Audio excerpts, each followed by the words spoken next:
I put it in my mouth, right, and then I go...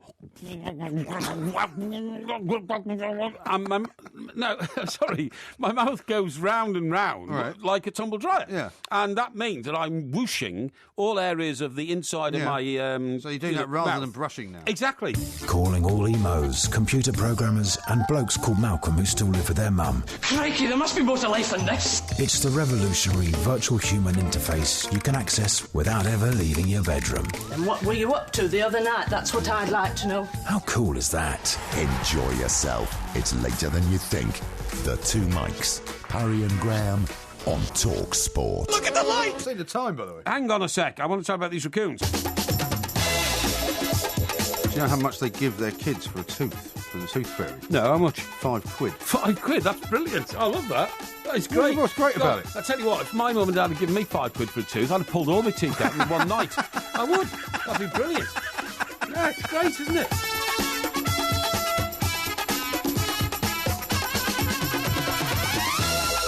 This is Talk Sport. We are the two Mikes, and I'm delighted to say that after many travails and many slings and arrows, and after travelling over fields and streams and railway lines and all sorts of other ways of getting in, Mr. Mike Porky Parry is here. Very good morning to you, Mr. Parry. And a very good morning to you, Mike. And it was indeed a battle to get here tonight, but of course I will not let my flock down. No. It's the only way I can There's only get here. worse than letting your flock down. It's the only way I can get here, on hands and knees over broken glass. I'll be here. Right, and what happened? You had another puncture. It's extraordinary. It is extraordinary. 2 of the last 3 punctures I've had have happened within 100 yards of coming out of my garage. Yeah. Now, you don't think somebody's creeping around and putting tacks underneath my tyres, do you? If you were in Columbo... retaliation for the fact that, I have a presence in life which outshines theirs. If you were Columbo, you'd have to suggest, are you sure that somebody isn't doing this deliberately? Because you are now way and beyond I agree. the kind of the random nature of getting a puncture. I agree. The only thing I would say is that the last one that happened within 100 yards of the garage, the bolt that went through the tyre went through the side of the tyre. Yeah. So I don't think you can... isn't that something that somebody could have hammered into the side? Yeah, but then the tyre would be flat by the time you got into the car, and it would register flat as soon as you turned the ignition on. Well, let me ask you this: how does a nail get driven into the side of the tyre wall? How does that happen? I've no idea. When I went to see the guy, I said, "Look, I can't plug this. You need a new tyre." I said, "Why?" He said, "It's right on the side. Yes, it's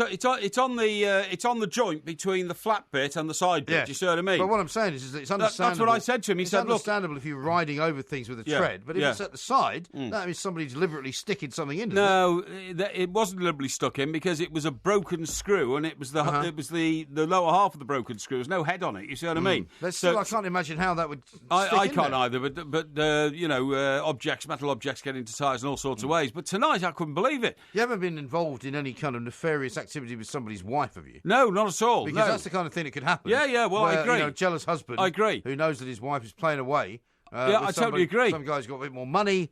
Maybe a bit more kind of charisma. Well, no. I mean, tonight I only got 20 yards out of the garage, and the light came up saying check rear left tyre, pressure 85, which is 1/3 of what it should be. But that's the other thing as well, is it's your car keeps giving you warnings. It does. Where the tyre might not be flat. Yeah, that's right. Did you go out and have a look at it? What do you mean? Did you go out and see whether the tyre was actually flat? I didn't have time. I just parked up on the road. That's what I'm saying. So you're taking the advice of the computer. Yes. I think your car computer has got some kind of a life. It's like HAL in 2001: A Space Odyssey. It's very difficult to check a flat running tyre, so to speak, in the dark. Yeah. Honestly, you just can't. I realise that. Listen, so I thought, well, I can't drive this any further. The greatest sympathy for you. But what I'm saying to you is, I think that you're not so much your tyres are in the wrong, but your system is in the wrong. Well, it's not, because every time the system tells me there's a tyre and I take it to Quick Fit, they say, you've got a flat tyre. So it's an absolute mystery. Yeah. And then they charge you a load of money. I mean, look at this. Rob has sent this in. Yeah. Mike Parry's named Quick Fit Customer of the Year.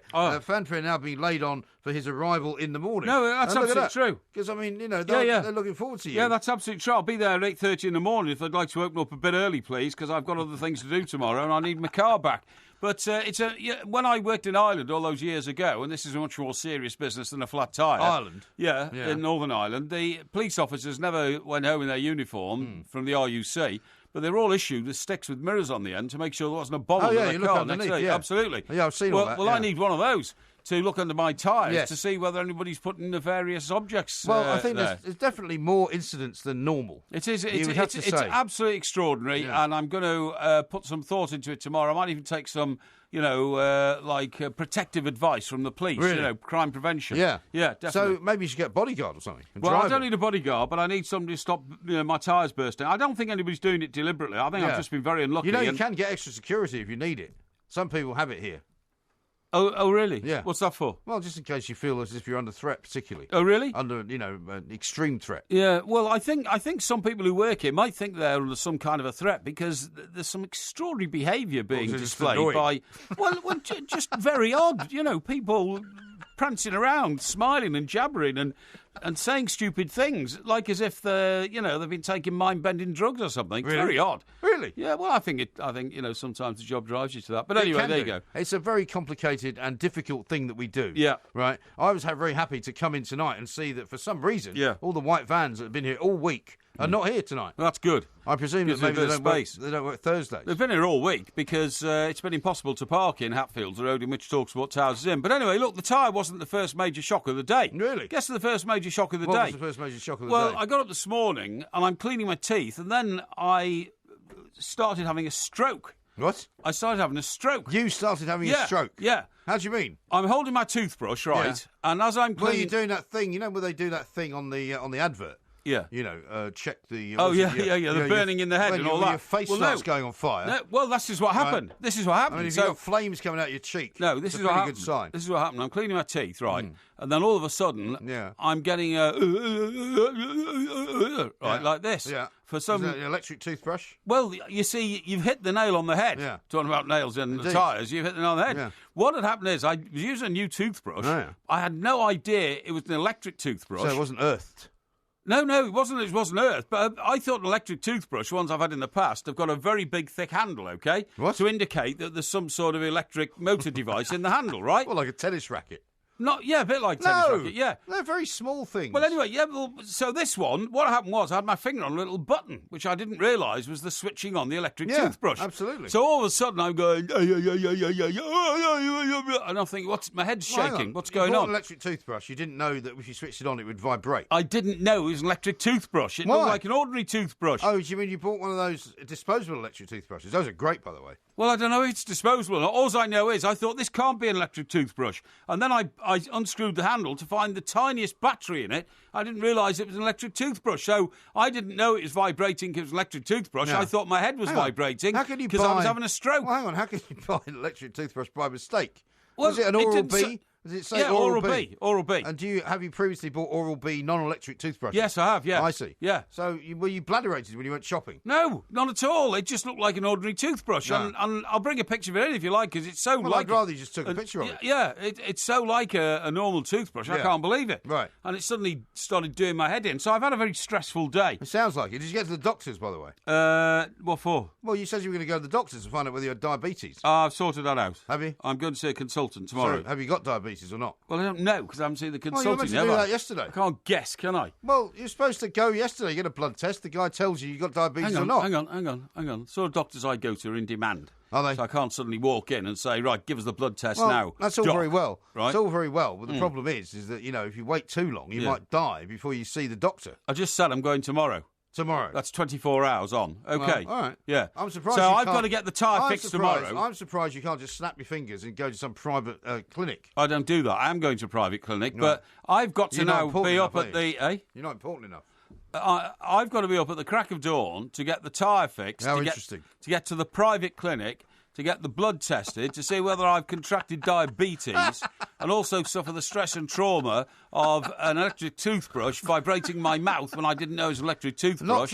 Not to mention you can't go there in a car because your car's knackered. Well, that's what I've got to get fixed first thing in the morning. This car is an absolute heap. You've got to get rid of it. It's not an absolute heap. It's It's a a heap. brilliant car. I've also spent today fixing you up with accommodation on Saturday night for the scratchings night. Excuse okay? me. No, Yeah. you've booked me into the Premier Inn. Yeah. That is not what I call accommodation. I'm not even sure I'm going to stay there. Do you know what? It's one of the worst hotels I've ever seen. You booked me into some of the worst hotels I've ever stayed in. The 4 worst hotels I've ever been in my life, I've been in because of you. Well, it could be. Do you know what I'm thinking of doing? Is just cancelling it and finding somewhere nearby which is bound to be better. No, there's nowhere nearby. There That's must the be. point. No, there's not. Hang on. This is supposed to be Stockbroker Belt, Surrey. It is. You're telling me that the best hotel in the whole area is a Premier Inn. But even in Stockbroker Belt, Surrey, we have our sort of less fortunates, and I'm afraid it's a less fortunate hotel. Surely there must be some kind of... I'll tell you what I'm going to do. I'm going to look it up. I'm going to find some decent hotel. There must be, I'm sure... a sort of a country house hotel, a spa hotel. Well, there will be, but they're very expensive. I don't care how expensive it is. $240 a night. That's fine. That's not expensive. You're joking. Well, 240 quid. Yeah, I thought you were a millionaire. Well, I am, but you're not, you see, so I didn't want to put you to the reason I'm not a millionaire is I don't stay in a Holiday Inn, and I don't stay in the Premier Inn, and if I'm staying somewhere, I rather prefer to stay somewhere nice. I think you're being incredibly ungrateful, considering I've already paid. Yeah, you see, this is typical of you. I've already paid for your hotel. I don't care. I'm not staying there. I'm not staying there. I'll give you the 25 quid back, and you can have a deposit as well. It was £100 and 92p, and includes a full English breakfast. A full English breakfast? That's super. So what's wrong with that? Reconstituted from some Romanian diner somewhere down the road? No. I don't think so. Well, I'm not staying there. Well, I refuse to stay there. I'm looking for somewhere else. Incredibly ungrateful. This is TalkSport. The Two Mikes, simulcast across the UK on Talk Sport and Talk Radio.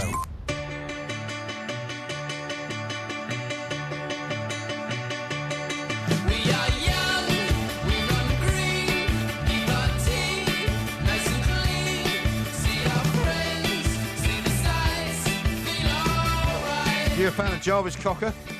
No, it's Jarvis Cocker, the guy who went up on stage once and took the mickey out of Michael Jackson. That's right. Did he go and was Michael Jackson actually there performing his new video or something? He was, yeah. Jarvis Cocker ran onto the stage. That's right, because he accused Michael Jackson of acting like Jesus Christ, didn't he? Surrounded by young children and flowing robes and all that. Yeah. And who does he think he is and all that? And how come Jarvis Cocker was in the same venue or presence? Well, because it was the Brits. Oh, it was the Brits, was it? Oh, I see. Michael Jackson was performing live. He also had a go at John Prescott. I think it was the same year that Chumbawamba Chumbawamba threw a load of water over him. Oh, anyway, that wasn't Jarvis Cocker. That was Blur. That was Blur, was it? Yeah. Oh no, it was Supergrass. I tell a lie. Supergrass. Yeah. Okay. So why were you playing Jarvis Cocker? Well, because we weren't. We were playing Supergrass. Oh, Supergrass. Okay. Yeah. Because there's a line in it saying we keep our teeth nice and clean. Oh, we keep it nice and clean. I like that. Excellent. Matt says, thank you. Well done. Did the fact that he had to unscrew the handle not give the game away that the toothbrush was electric? Well, it did after I started feeling the vibrations, but I didn't know it was electric before I unscrewed it and suffered the vibrations, did I? Yeah. So that's what I was trying to do. Honestly, some people just don't keep up with they the don't. pace Chris of my life. Chris says, are you serious, Porky? Your dashboard tells you it's flat, but you don't even bother to physically check. You plank. Well, there's probably nothing wrong with it. If the computer tells me it's flat, it's flat. No. You can't tell whether a flat running... You know, those tyres are so narrow now. They're only about an inch deep Well, or I've told something. you those low-profile tyres are not the best tyres to be driving around in London. So How many times have I told you this? So you can't tell whether it's flat or not. You have to rely on the computer. It's as simple as that. Yeah, but it's a failed system. It's not a failed system. How many times have you had a puncture in recent memory? I would say at least half a dozen. It is not a failed system. Right, do you want Stephen has sent a very nice picture from one of the Maldives and said, with all the best from all of your friends at QuickFit, who are now having a great time in the Maldives. Yeah, that's right, because of the profits they're making out all of the money you spend. selling me tyres. That's right. No, they're probably right there. Maldives is one of the world's most boring places, by the way. Have you been there? Well, it depends who you're with, doesn't it? Well, I suppose it does. If you were in the Maldives with Kate Moss, I don't think it'd be that boring. Or perhaps another woman of your choice. Okay, maybe... Who would you... Well, Raquel Welch. Yeah, okay, Raquel Welch at her peak, so to speak. Well, she's still quite an attractive woman. Well, I'm sure she's very attractive. You should set your sights too high. No, okay. But anyway, look, things I need to tell you about, right? Yeah. By the way, it's the United City game tonight, isn't it? It's a Manchester derby. That's right. In Houston. In Houston. And, of course, in Houston, that's a place which figures quite highly and regularly on our other podcast I was telling Andy Goldstein about, the On The Record podcast. Yes, that's and right. I was mistaken by 1 point to tell him that we were number 3 in the technology charts. Yes. We're actually number 2. We're number 2, that's in right. The technology charts. Yeah, I know. Yeah. We've always classed ourselves as serious broadcasters, so that is a huge tribute. It really and is. our other one's in the comedy charts, isn't it? Yeah. Well, it's going back into the comedy charts. In fact, with the overall charts, we have got 2 podcasts which are doing terribly well. Yeah. Yeah. Both the sports one from TalkSport and the non-sports one. It's a good feeling from Audio Boom. It's a good feeling. Other people don't know about that feeling, but we do. Yeah. Now then, you want the latest update report on electric cars, right? Well, if you wish to have one, I saw loads of pictures are coming in now. Many of our followers on Twitter are acting as our eyes and ears, if you like. Yes. And so they're pulling into service stations, they're pulling into cities, towns all over the country, and what they're seeing is a load of charging posts which are now being set up all over the world. Yeah, and we'll soon run out of electricity as a result. No. Now then, guess which town in this country is making a bid to become capital of the electric car industry? You mean in this country? In this country. I would say Cambridge. No, it's Milton Keynes. Is it? Milton Keynes is bidding to become the electric car capital of Britain, OK? Welcome to Britain's first multi-brand electric car showroom where the hard sell is strictly forbidden. There is no hard sell for electric cars. They speak for themselves. The sales staff, who are called gurus. When you go in, you say, hello, guru.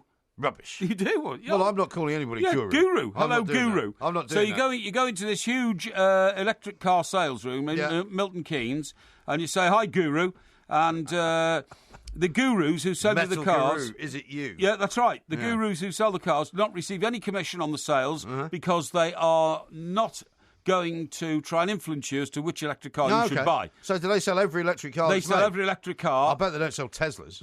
Well, I'm not sure. It says...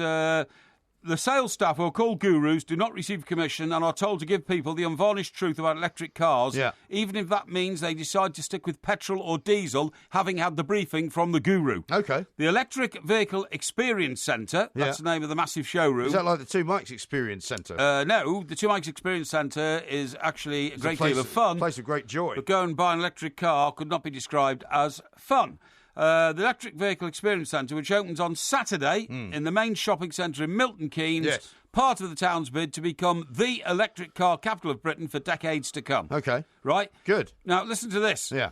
The number of plug-in cars in Milton Keynes has doubled to 2,500 in the past year. See what I'm telling you? Right? So now you're realising that I'm actually on the right track. No, I'm on the right track. No, you're not. You're the one who's trying to stand up against the March of Progress. Yeah. I'm telling you this is already happening.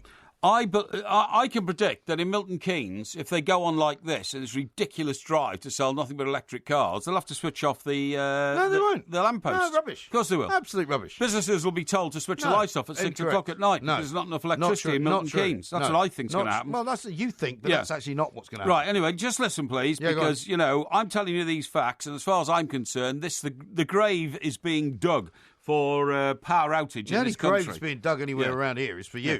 Now, the number of plug-in cars in Milton Keynes doubled to 2,500 the past year.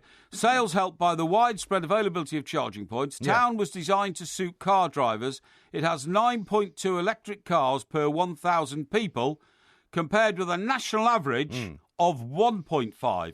So it's 9 times as many. It's not 9 times, because 9 times. 9 times. No, it's 6 times. It's 6 times. 6 1.5s is 9, and they are 9.2. Okay, so it's 6 times the number. That's pretty good, isn't it? They have 6 times as many electric cars in Milton Keynes as anywhere else in the country. Yes. Now, the showroom, get this, is being funded by BMW, Kia, Mitsubishi, Nissan, Renault, Volkswagen, as well as the government's Go Ultra Low Cities scheme. See, I told you Tesla wouldn't be doing it. Go Ultra Low City scheme, which seeks to encourage uptake of plug-in cars.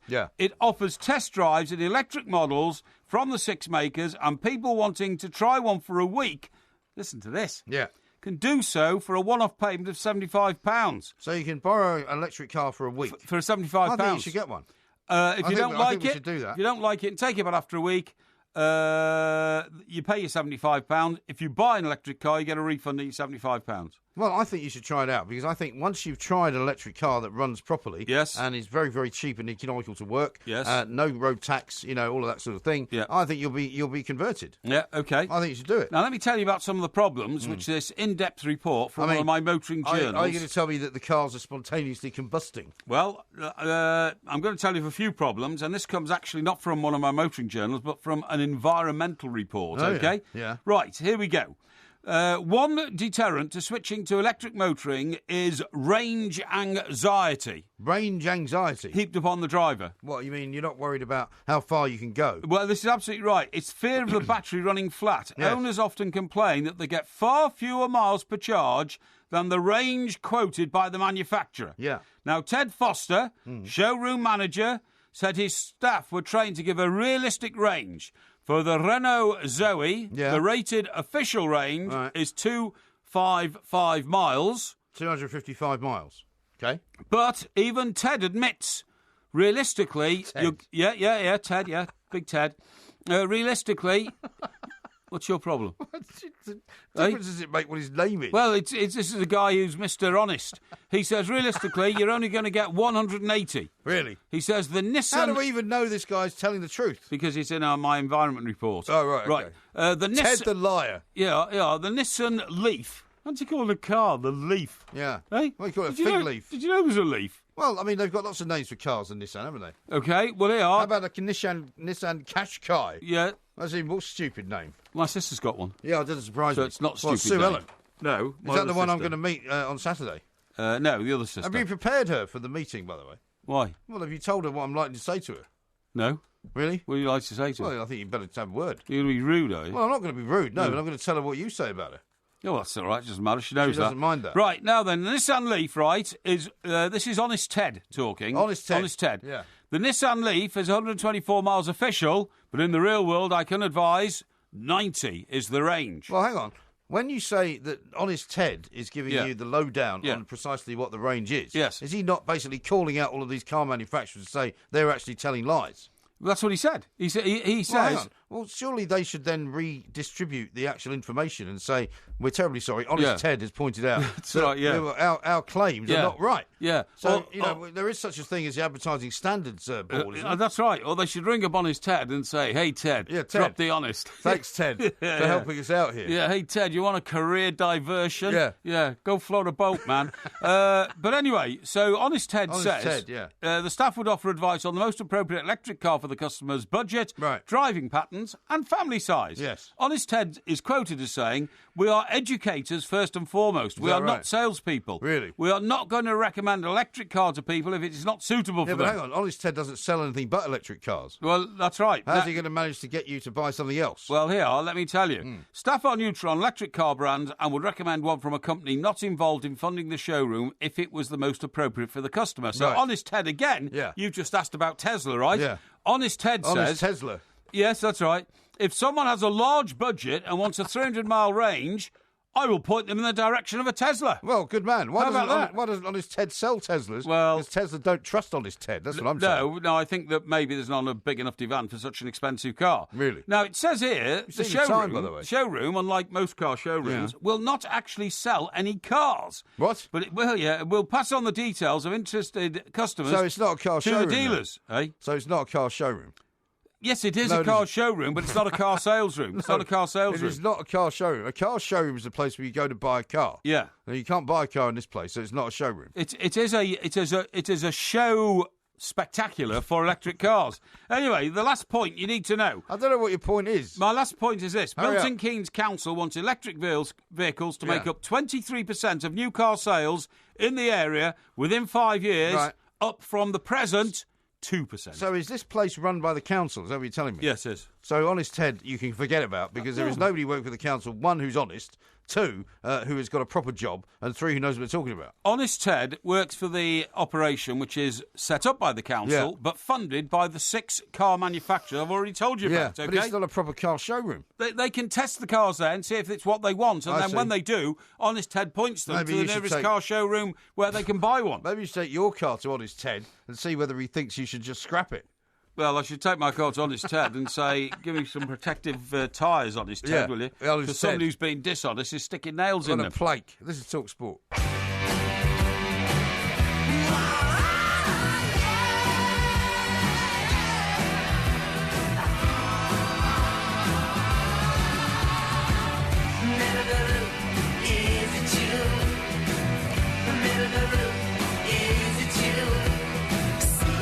Talk Sport, we are the two mics. I've got lots and lots of texts coming in and tweets, of course, at the two mics. Here's one from Jim. It says, mad people, mind-altering drugs, flat tyres and electric toothbrush mishaps. Yes. Just a typical day for Porky. Well, yeah, it could well be. I'm telling you, it could be one of the... I think at the moment, I think somebody's got the... is it Kelly's eye or something on me? The hex or something like that. The hex, yeah. Patrick says this, I'm surprised Porky hasn't reclassed his car to a static caravan and then he could let you sleep in it on Saturday night, seeing as he's so tight. That's a good thought, actually. I could just sleep in the back of your car. Like some kind of bum. No. Well, you are a kind of bum anyway, and I'm putting you in a sort of a bum's hotel, to be honest. I'm being very unkind there. It's just that, how about this right now? Have you heard of a place called Colston Manor? What? Colston Manor. Coulsdon Manor? Is it Coulsdon or Colston? No, it's Coulsdon. It's a great golfing centre. It's a lovely hotel. It's on the here, Surrey Hills. Right, well, how far away is that from where we're going? 40 minutes by car. 40 minutes? Yeah. It says here, set in 140 acres of landscape parkland, it is the tranquility of Colston Manor that allows you to forget you are just 15 miles from the centre of London. I'd rather stay there. Yeah, well, Do you know when I went to Piers Morgan's party, yes. right? His 50th party, not the wedding, they only, because it was so late by the time I booked it, they only had the Queen's suite in a particular country house hotel, which cost me something like 400 quid for the night. Well, and I was barely in it. I didn't get back there till about 5 in the morning. Well, this is the whole point, and I left at 5 in the morning, or 10 in the morning. But I'd rather stay there than a bleeding Premier Inn. Well, I can't believe you chucked me into a Premier Inn. Well, I think you've been very unfair. There's nothing wrong with Premier Inns, by the way. They're fine. There's nothing wrong with them, but if I have a choice, I'd rather stay somewhere else. Well, I'm afraid there isn't a choice because we need to be near to the venue where the Porky Scratchings event is taking place. I don't see why. Where is it? Why don't you tell people where it is, by the way? It's at the Well House Inn. Yeah, but they don't know where that is. Well, that's give some people directions. I'll tell you where it is. I mean, people will want to come and see you. Yes, okay. Right. Well, it's on the 217, which is the A217, which comes out of London and heads to Reigate. So is it quite near on the way to Reigate? It's on the way to Reigate, but what's happened is when the M25 was built, it's the M25 runs round. So if you're coming around the M25, it's Junction 8, and you come off there, head north as if you're going into London, and it's 3 roundabouts up on the right. It's easy. Easy to find. Easy to find. It's near a place called Kingswood in Surrey. Near Kingswood, it's a place called the Well House, right? The Well House Inn. So by all means, turn up there. You may see both Porky and I. Well, definitely you will, because we're both going. Depending on whether or not I can actually find my way from the local Premier Inn to this establishment. I don't know. You're so picky, you are, honestly. Not at all. Andy says... I'm the man of the people. I don't mind staying in Premier Inns. Well, you stay there then. I'll stay at your place. Well, you can't do that. Why not? Because I'm not having a person like you. Why can't I stay with your sister, invading the Sue privacy Ellen? of my place? I mean, I stayed with her in Bournemouth. This is a different sister. It's a different sister. Why can't I stay with her? They don't want a slob like you invading their house. I mean, come on. Really? Well, Mr. Brazil has previously characterised her as somebody who likes a drink. Well, she does like a drink, but... I think I've been to their house anyway. I think I've been to their house. Have you been to their house? I'm pretty sure that when I came over for my sister's wedding... Yeah, I think you did, which was way back in about 2000... No, it must have been in the 90s, actually. I think it was. And all the Americans, as I called them, including Philip Finn. We all drove back from Sandwich. That's right. And we came to your sister's house for sort of afternoon jolly. That's right. Nicholas Lloyd was there, Sir Nicholas. Well, and so was he Pollard. And so was Lady Pollard. And so was I, with my then wife. So was Mr. Walker, our friend. Yes, now runs with his wife. Something important. Yeah, Daily Mail Online. Now, how about this? Andy says, please ask Porky to give me a birthday shout-out. It's not until the end of next month, but I'm used to him getting things wrong. Well, sorry, what's this chap's name? His name's Andy. Andy, you have to wait till the end of next month, mate. What do you think we are? Some sort of, look forward type service? Well, I think he's worried that you'll get it wrong. No, I won't get it wrong. How about this Let us know then. Patrick says, Honest Ted sounds more like Del Boy. No. Honest Ted is really honest and saying, I'm not going to tell people which electric car to buy. In fact, I'm not even going to tell them to buy an electric car. I'm going to give them the opportunity to use one, and if they like using it, they can come back and I'll tell them which showroom to go to buy one. Craig says, dear God, please, MG, shut him up. I can feel my life ebbing away. Honest Ted's electric cars. Yes. Shut up the plank. Yes, that's all very well, isn't it? Yeah. Listen, I want to tell you about something which is rather remarkable, okay? Really? Okay. Now, in our studio here, we have many, many internal screens. In fact, so many I can't count them. We do internal monitors. Some people would call. Now, you've got 1, 2, 3, 4, 5, 6, 7, 8. 9, 10, 11, I count. 12. Yeah, Don't you 12. count? No. 12. Television screens. Yeah. You've got 7 around the walls and 1 in the middle. There are no television screens. They're all monitors, and they're all bringing us one channel different at a time. Now, what I want to tell you is this: I am not terribly well up on poker, but my attention was drawn to an amateur poker player. He's British, and he's a granddad from Yorkshire. Is he? His name is John Hesp. He's 64. He comes from Bridlington. Yeah. And people in Bridlington are the salt of the earth. Are they? The salt of the earth, Okay. Bridlington people. I love them. And They're big poker players, are they? well, they're not. No, they're not necessarily. But this gentleman, who John Hess, 64, he's obviously been a successful local businessman. Yeah. He is described variously as a retired caravan salesman. And in another report which I Does he looked know at, Honest Ted? I don't think he knows Honest Ted. No. And in another report I read, I think he's Don't actually buy this one. I think he's actually made his money. Just shut up for a minute, please.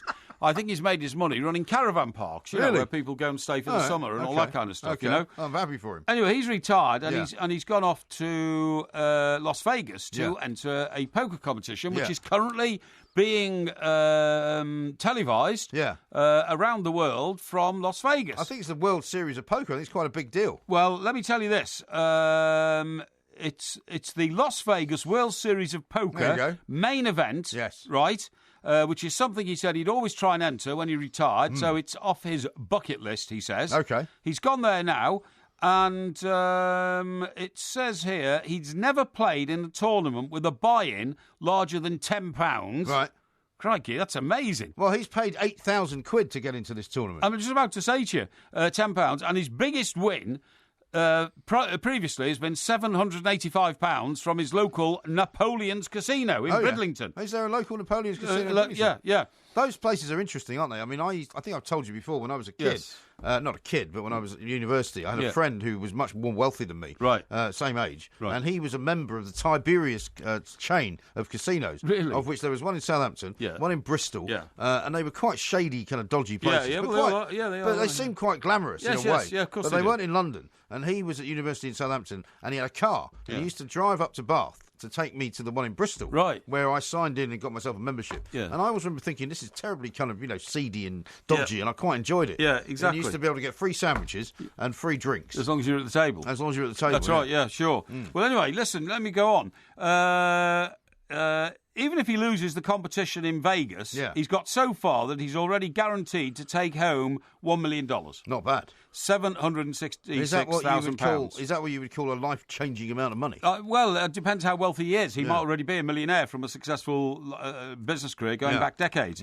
But anyway, it says so far the first timer has beaten more than 7,000 other competitors, Right. including top poker players, and he's in the 9-player final, which I think is going to start sometime round about now. I isn't think it? sort of Or- as we speak. Yeah, I think so, yeah, because we're previewing the start of it now. Oh, sorry, we're watching the preview. Well, I think what happens is they pare it down to sort of the final four, don't they? I think they do. I think, yeah. I mean, Mr. Levine's going to give us a steer on this. He's our producer. He's a the poker expert, player yeah. himself. Right. Well, do you know there's a lot of people who used to work here at Talk Sport Yes. who have gone off and become professional poker players? Like? Well, I don't want to give their names away in case they don't prefer anyone to know that, but there are at least two people, to my knowledge, who have gone off and become professional, full-time poker players. Well, I know one of our colleagues is a regular poker player, and I Yeah. know another footballer who's a friend of his who's a very Well, the successful first one's a poker footballer. player. First one's a footballer. Is he? Second one's a footballer. Don't give his name away. Won't give his name away, but no, good luck to them. Anyway, it says that this chap, Mr. Hesp, John Hesp, recreational player... Hess? Hesp. Hesp. H-E-S-P. Oh, good. I spelt I it thought once it was- before, yeah. but you weren't listening. No, I wasn't, no. The recreational player can often be found shuffling chips on a Sunday at his local casino, barely plays once a month. Right. But he decided to fork out the $10,000 fee to enter the Las Vegas competition after accumulating 85 million chips. Is that him there? Oh, you just missed him. There's a guy with a very colourful jacket. He's got a colourful jacket and a pork pie hat. Yes, that's him. Is that him? We just saw him, yeah. Just saw him, His okay. jacket's amazing. It looks like it's been sort of drawn by somebody who's got one of those airbrushes, you know? Well, do you know what it is? It's a foul fashion jacket. Foul? Foul. What does that mean? Well, I don't know. It's F-O-U-L, foul, new word fashion. Okay. And it's got a label on It's the very, sleeve. very individual looking. It looks almost like it's got these kind of bubble Yeah. effects on it, right? Anyway, he forked out the $10,000 fee. He Yeah. stacked up 85 million chips, second biggest chip stack. He's a grandfather of 7, and he says, I am to poker what Donald Trump is to politics, an amateur. That's rather a cruel barb, isn't it? Bit of a barb on the old the Donald. Yeah, and he said, hang on, I'm just trying to pick him up on the screen. He'll be there I'll in a tell minute. you when he's there. I said to my wife about 3 months ago, would you mind if I went and Mrs. played Hesp? in Las Vegas? Yeah. and I came here with a pal of mine from Bridlington. I've never played a big competition. I've hardly slept the past couple of nights. I'm running on adrenaline. Money's not important, but it would be amazing. I'd treat the wife. I'm not nervous for the final at all. And his wife, Mandy, who's 56, so that's about 8 years younger than him, is going off now to Las Vegas and should be there to support him in the final. Well, you would think she would want to be out there if he's got an opportunity to not only already have won $1 million, yes, and he's on the way to possibly winning $8 million. Yes, that's right. Somewhere between $1 and $8 million is worth celebrating. That's right. It says this competition usually draws in top professionals. John is the oldest player ever to have taken part. He's father of 4 from Bridlington. He's played poker recreationally with friends for more than 20 years. Yes. If he wins the tournament, he'd be the oldest main event champion since 1974. Brilliant. And he has become, as you've just pointed out, very well known over the last couple of days in Las Vegas for his over-the-top attire, which he borrowed from a friend back home. His multi-pattern jacket, bright shirt and a Panama hat, he says... I'll be wearing these right to the end. They brought me very good luck. Okay?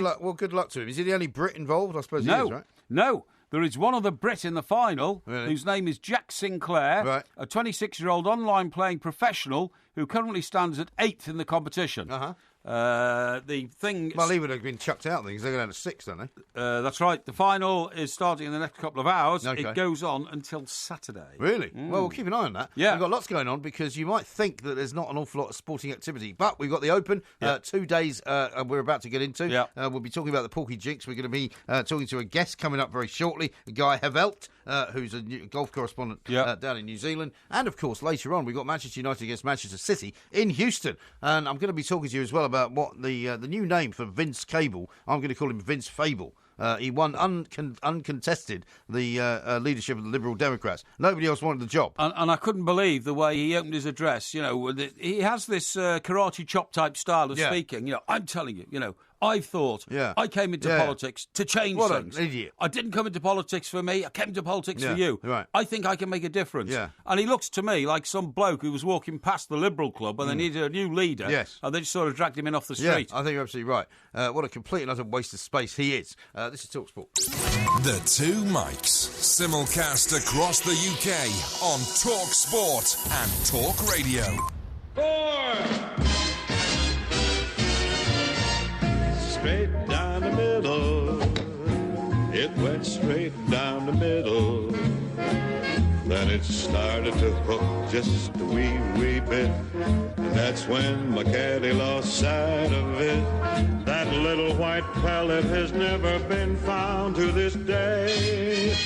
This is TalkSport. We are the Two Mics. We've got loads coming up, including coverage of the Manchester Derby, which is, of course, taking place over in Houston, Texas. We've got Don McGuinness looking at that for us. We will be bringing you some golf in a moment. Guy Havelt is going to be talking to us from New Zealand with his view on what first day was like. Rory McIlroy actually came back from what was considered to be a pretty terrible start. And his caddy, apparently, was the guy that sort of snapped him back into it. With some rather un-family show type language. I mean, saying, what the hell do you think you're doing? You know, it's not a great place to be 1 over in the Open, the first round, but considering he was 5 over at one stage, blimey, he's done a remarkable job to get back. He really has. Exactly right. A couple of quick tweets for you. One from Jim, who says, battery and charging technology for cars is evolving rapidly. 5 years and most concerns won't be an issue. And also Danny says, Porky has just jinxed the poker player. So we'll see how that all goes. I think not. Let's talk some golf with Guy Havelt, because it's been a fascinating first day at Royal Birkdale. The weather was a bit dodgy at the beginning. Lots of players having terrible time. Marco Mira started off with an 8 on the first hole. He's apparently now leading, dragging his carcass around at the back of the field. But let's find out what Guy thinks of the first day. Guy, very good morning to you. Welcome.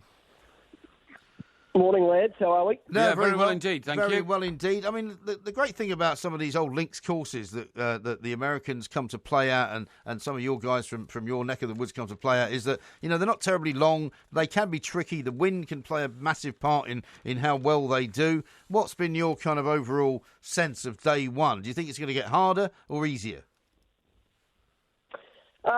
Well, that's a tough question, actually. I don't know. It all, as you say, it all depends on the weather around links courses. You're right, it's not overly long, but if that wind really gets going, and I think it's forecast over the weekend to absolutely really blow quite hard, So if that gets up and if that forecast is right, that will turn Royal Birkdale into an absolute brute. We saw a little bit of it, I guess, today, but I understand it's forecast to get a lot stronger over the weekend. We saw some good scores today. Obviously, the three guys out in front at 5 under par, but then, as you just mentioned before, people like Mark O'Meara and a few other players really struggling. So, look, I mean, there's some real talent at the top of that leaderboard, isn't there? It's shaping up already after one round, and I know there's still a lot of golf to be played. As they say, you can't win a golf tournament in the first round, but you certainly can lose it. Yeah. Considering he was 5 over before he got to the turn, he's done a remarkable job to get back there. I mean, mentally, he must have been incredibly strong to have pulled back from the abyss. I mean, Mark O'Meara went off on a shocking run and ended up 11 over. And, Rory was heading... last. Yeah, he's last. And Rory was heading that way. So what I'm saying is, for a guy like Rory to exhibit so much mental strength and to still only be 1 over and 6 off the pace, I still think he's in with a terrific shout in this competition. He's got another 3 rounds to go. Oh, absolutely, 100%. He is. I mean, that's why he was for so long the world number one golfer, because he is so very, very good. He's been out of form recently. He hasn't been playing that well. He hasn't been playing very well at all by his standards, really. But as you say, I mean, if you look at his scorecard, it is quite incredible. He obviously started with a bogey. Then he went 4 bogeys in a row. Now, I'm sure this has probably happened in his career, but I can't remember when. And then so he went 39. He went out in 39. He was, I think, about 5 over at the turn. He then comes back in with 4 birdies and shoots a 71. Yeah. He's not out of it. He's 6 shots back. Yeah. If he shoots, 2 or 3 under tomorrow and maybe the lead doesn't get too far ahead of where it is now, he would sit back and say, geez, I've put myself in a decent enough position to be a contender. Look, it's still going to be very hard for him. Back. It's still going to be very hard for him to win, but he's not out of it. Absolutely not out of it. And the reports we're getting are that it was his caddy who turned him round. I mean, are caddies that influential? Can they really... I suppose the good ones. Stop their man from this destructive run at the turn and send him, on the back 9 into what would have been, an award-winning round. Well, that's an interesting point that you make, and it's been a big debate forever. Well, not forever, but ever since Steve Williams took over Tiger Woods back. Yes. It's been a massive debate here in New Zealand about, Steve Williams has been called by some one of New Zealand's greatest sportsmen. That's right. Now, you sit back and you get a debate of a lot of people saying, well, he's not a sportsman, he just carries a bag. Yeah. I watch a lot of golf, and maybe I'm a little bit biased here, but a caddy is more than just that. They have to go out. They do enormous hours just wandering the course without their players, just wandering the course, looking at greens, making notes, taking yardage of, where their player will hit certain clubs to what distance, to figure out what might work in certain winds, particularly for an Open. A caddy is just so crucial in a tournament like this, and around somewhere like Augusta as well. And that's why Steve Williams, if I can continue to use this example, that's why Steve Williams was considered by Tiger Woods to be such a vital part of his team. And Jordan Spieth is another player. You'll hear him talk about him and his caddy Mike Greller. You'll hear him talk a lot about us and we. That's him and his caddy. He doesn't see it as an individual sport. He sees it as a real team game, this game of golf. And I think when people say caddies are just what I said before, they just carry the bag. Yeah. I think that's people who are slightly out of touch with the game. Exactly, I think you're absolutely right. And anyone who's played the game properly, and if you are involved in a game, which I've been involved in many times, in a sort of a tense, proper game of golf, and you've all got caddies, the only guy you're talking to really is the caddy, because you can't trust the guys you're playing with. You can't you can't actually ask for advice from the guys you're playing with, and you can only get advice from the guy who knows you, albeit if you only just hired him for the day. I think caddies are an immense part of what we're seeing now. Yeah, absolutely, and I'll use this example. I'll use this chart to bring up my round at Augusta. I was lucky enough to play Augusta. I'll talk about it to anyone, anytime. First, before you go on, tell us what you shot. I shot 90. That's good. And to be honest, I was all I wanted to do was break 100. So I was quite happy with 90. It should have been about 85. Had 3 birdies, which I was quite pleased about. But it was the most phenomenal experience in my life. But my point was that, I had a guy, Terence, who was a club caddy there, and I'll take the example on the second hole. I had about a 50-foot putt for eagle, and he said aim about 30 feet left and about 30 feet short. And I looked at him and I said, mate, you're dreaming. There's no way of hitting it there. And he said, have you ever played this golf course? I said, yeah, it's probably a fair point. Right. So I hit it exactly where he wanted me to, and I left it a foot short or a foot to the right, I think it was, tap and birdie. What a great memory to have. That is fantastic. That's a small example of a small experience of really how much a caddy can help. Sure. Yeah, sure. Now, one of the great things about the Open, and it always seems to throw up the odd sort of story, but, I mean, amongst the great British names that we know, including Ian Poulter, who started off leading the tournament, Paul Casey, of course, who's up there in just one shot off the top, is Richard Bland. Now, he's a guy that we know nothing about, really. He's in there at 3 under. He's two shots off the lead. He's never won anything, really. He's been playing professional golf for quite a long time. He's not played in very many majors. I mean, this would be a great story if this guy can stay up there. Oh, it would be a phenomenal story. I mean, any time that a Brit wins the Open is quite, it's quite special, I think. And even though I'd love the two Kiwi boys, Ryan Fox and Michael Hendry, to do well, I don't think they're a chance of winning it. Certainly not now, anyway. I think Michael Hendry's 3 over and Ryan Fox is 4 over, but that's beside the point. Any time that someone wins their home Open and their home national championship, I think is really special. And you talk about Bland, he finished with 3 birdies, so really put himself in a good position with a 67. He had his Open debut in 1998, where he placed 28th on the European Tour's Race to Dubai standings last year. Sorry, he finished 28th last year on the Race to Dubai standings. Look, he's a good player. I wouldn't call him one of the world beaters at 44, but 2 Opens, Mr. Cutt in 1998. He's a good player, and a story like that for an older guy to win would just be exceptional.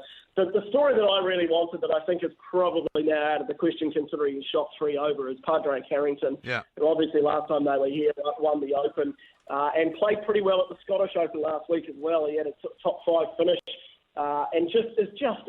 I really like watching Padre Carrington play. He's a great player. Is very, very smart. He's done something strange to his. He's done something very weird to his swing as well, hasn't he?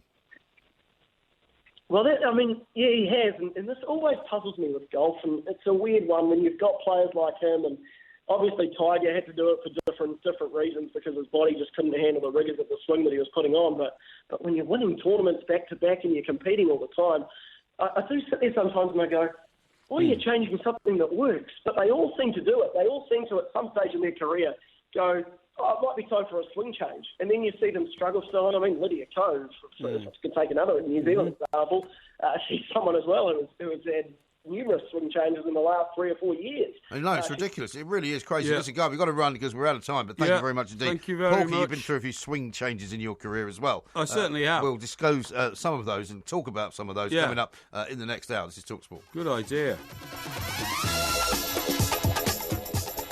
Now, let's just go back, if you don't mind, briefly to the electric car scenario. Yes. Because I've got some interesting news for you on that. Oh, front. have you? Oh, a bit of propaganda coming my way now try and counter the facts that I've given you about how badly the electric car revolution is going to hit this country. No, your evidence seemed to be supposedly put together by Honest Ted. Yes, that's right. And his mates at the council at Milton Keynes. Milton Keynes, that's right. Who are basically seemingly just engaged in trying to diss the figures being given out by car manufacturers about how far you can drive a car, which is once it's been electrically charged. Right. This is a much more interesting story. This is about BMW, who are going to build a new electric Mini. Okay, because they own Minis, right? Yes, of course and Minis, they do, yes. you will say, I would imagine you would know, is an iconic British brand, right? And it turns out that BMW are now deciding which factory in this country is going to be used for building British cars. Right. So they're going to be providing jobs, they're going to be providing money for the economy, and they're going to be creating something which is going to be iconic, useful, and very forward-thinking. Okay. So I thought you'd like to know about it. And lots of sources are saying that they're going to build it in Oxford. Oxford.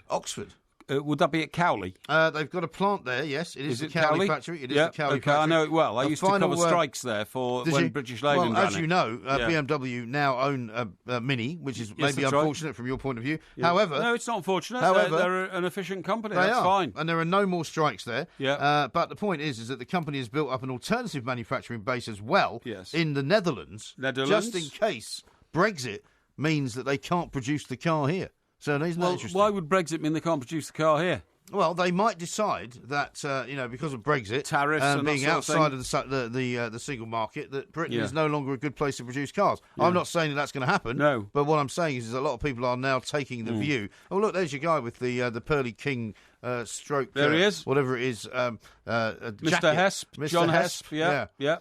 I see. He's a lot older than everybody else. He's 64. He's the oldest player. No, but I mean, everyone else looks about sort of 30, well, 25. there's another Brit in there who's 24. I told you that earlier. If you were listening, you'd have known that. No, but I'm saying everybody else is young, apart from the one guy with the dark glasses and the grey hair. Yeah. I would say they're all under 30. He looks like he's picked up some sponsorship. There's the other Brit there, look, with his baseball cap on. But they've all got sponsors on their coats because they know that people are going to be watching this on television. But he's got one on his hat because he's wearing his pork pie hat and he's got a sponsor's logo on his hat. He's no slouch, is he? No slouch, that because boy. Of course, if you had no hat on, you couldn't be sponsored. Yeah. But if you have got a hat on, you are remembered instantly by everybody who watches you. Absolutely. But also, two, they're all looking at the hat. And he's got a massive, great sponsorship. The very best of Britain. That man was born, bred, and manufactured in Bridlington. Bridlington, be proud. That's what I say. Yeah, all right. What's Bridlington famous for? Bridlington is famous for it's got big coast cliffs. Got a big coast. It's got cliffs on the coast. Yeah, right. Bridlington. Yes. So it's on the east coast, is it? Of course, it's on the east coast, on the Yorkshire coast. I'm just asking you. I mean, it's your neck of the woods. Yeah, but then you said to me, "What's it famous for?" So, what's the answer? Well, I'm asking you. I don't know. What you mean you don't know? Well, I've never been there. You're the guy that always constantly claims, I'm the boy from the north. Yeah, MG hates the north. He hates northerners. Yes. You know, he never goes north of the M25, gets a nosebleed. So I ask you, as my kind of a guru for the north, to tell me what these places are famous for. But you can't answer it. I don't know if it's particularly famous for anything individually, but it is a fine and delightful Yorkshire town on the coast, Bridlington. Yes. Now, Steve the cabbie sent me a very nice picture of what looks like a lovely hotel. Now, I don't know what this hotel is called, because he hasn't told me, but he says, basically, if I was having to spend time away from my family, this is where I would put you. Right. And it's closer as well to the pub that you're going to. Where is it? I don't know. It's that picture there. Is Let's that have a look. there? Is that Coulsdon Manor? Looks like it to me, and it's nowhere near. near Well, that seems to be the place that I should be staying. To be honest. He also says you're wasting your time, MG. Porky can't even operate an electric toothbrush. Forget about an electric car. Yeah, well, I mean that's probably true. And remember, please, that in Milton Keynes they don't have salesmen for the cars; they have gurus. Just remember they don't. Okay? No, they've employed the council have wasted your taxpayers' money by employing a load of ne'er-do-wells who are basically just trying to diss the idea of buying an electric car. No, that's Lizzie says this. When are you going to talk about the current author Jane Austen? Come on, lads, get with the news. Why are you talking about Jane Austen? Jane Austen. It's 200 years anniversary of Jane Austen. Isn't it something to do with her face being on the £10 note? Yes, that's right, and being on the £10 note as well. Yeah, it's 200th anniversary.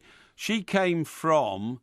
Now, Jane Austen came from somewhere like... you suggested that she was from Yorkshire. No. But some said yesterday that you were confusing her with Jane Eyre. I know, it's confusing her with the Bronte sisters. Hey? The Bronte sisters all came from Yorkshire. Right. Well, Jane Austen wasn't one of the Bronte sisters, was she? No, she wasn't, no. She's not a Bronte? No, she's not, no. So I don't know why you brought her up. Well, yeah, because you said yesterday she was from the north. Who? Jane Austen. No, Jane Austen came from somewhere like... not Yorkshire. What's that poem about riding there on a hobby horse? Banbury Cross. Banbury Cross. That's Is that it, where she came from? Yeah, I think so. Yeah. You sure? Yeah. Well, that's what I think. Okay. And all I could say is that we have manufactured, created, and produced great authors in this country in every region you can think of, like Catherine Cookson. Right. Now, was she? You like Catherine Cookson, do you? Well, I've seen the TV versions of some of her books. Have you? Now, Catherine Cookson, was she Devon and Cornwall, or was she North East? I've no idea. It's the sort of books I wouldn't read. No, hang on. She was either the Queen of the North East or the Queen of Devon and Cornwall. Well, it's quite two different places. Yeah, it is. And then there was another female author who was also a great regional author, and she came from either Devon and Cornwall or the North East. Yes. I can't remember which one. Okay. I think Catherine Cookson was the Queen of the North East. Really? Yeah. Oh, I thought it was Carol Malone. Daphne du Maurier. Daphne du Maurier? No, Daphne du Maurier, that's right. She was Devon and Have you got Cornwall. anybody who's written a book in the last 5 years? Daphne du Maurier was the Queen of Devon and Cornwall. Catherine Cookson, Queen of the North East. Got it in one. What about Jane Austen? Well, Jane Austen just wrote great books. She was born in Hampshire. Yes, she was. Yeah, that's right. Down near my way. That's right. Yeah. How about this from Scott? He says, I think Porky should put his hands in his pockets, MG, from his Jeremy Vine blood money and put you up in the Coulsdon Manor Hotel. Oh, that's very nice, isn't it? Yeah. Well, I think you should. Yeah. Well, Well, it's appalling that you've sort of chucked me in the Premier Inn like some kind of, artisan. I wish that you'd you're just- just hiring for the night. just wish you'd stop moaning, honestly. Well, you I'm really not get on my moaning, but nerves. my point is that I'm used to staying in decent places. Yeah, okay. You should. Yeah. You know the place that I'm going to go and stay in for my holiday, the villa. oh, right? yeah, the villa that I'm going to go and stay in. I'm not going to yeah. tell you where it is, because I don't want you turning up. Okay. But you could buy it, right? Do you know how much you Yes. can buy it for? How much? €1 million. €1 million. Yeah. Yeah, well, you're Now, not in the worth part much of the world, these days, is it? in the part of the world that I'm going to, that is a massive amount of money. Massive amount of money, yeah, Right? okay. So you yeah. can imagine. Your guy, by the way, is jumping up and down. Have you seen him? Yeah. What's he doing? Well, I think he's won the first two hands. I've gone off him already. Are you allowed to do this at a... I've gone off him already. He's doing his poker punch in table? the air. I think he looks a Yeah. right wally to me. Looks like he's getting through there, though, doesn't No, he, eh? he's not. No, I don't appreciate that kind of behaviour. If he's won the first two hands, how many hands are they playing? I've no idea. Do we know? No, I don't know. I presume they play until somebody loses all their money and I then think they go there's out. 9 at the table now, and they play until 6 is left. But this John Thesp, the Brit, the I don't like the 64-year-old look of him. grandfather, Hesp, his name is, Hesp? Hesp, yeah, John Hesp. Rudolph, I'm going to call him. I mean, he is full of confidence. You know that confidence is a big No. factor in any sport, including gambling, and he is full of it. You know, good do you luck know to what? him. Do you know what? Yeah. The worst thing you can do in a game of cards, particularly poker, Yeah. is show your hand. Oh, yes. Right, whether it be emotionally, Yes. whether it be mentally, whether it be in any way, shape, or form enthusiastically. Yeah. So he's making an idiot of himself by jumping up and down. No, he's not, honestly. Yes, That's he is. That's what they do in the No, because in these the sport. professional people are the kind of people who will study him, and they will now know when he's not happy Yeah, okay. because he's Yeah. shown them If what you he's say like so. when he's happy. If you say so. I reckon he will not win it. I don't think you know much about it, but if you say so. I don't. I've yeah. never played professional poker. No. But I have played a bit of poker in my time, Yeah. and I know that the worst thing you can do is show people what you're thinking, Right, okay. and that's what he's doing.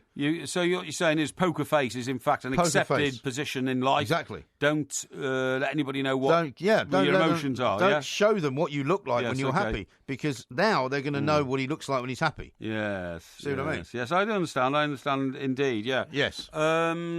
Any fallout from the old BBC row about all that Well, money they're we're getting going paid? to talk about that. Yeah, we can. We yeah. will. Yeah. We've got lots more to talk about, Yeah. but we're out of time just for the moment. This is Talk Sport. We are the two mics. The Two Mics, simulcast across the UK on Talk Sport and Talk Radio.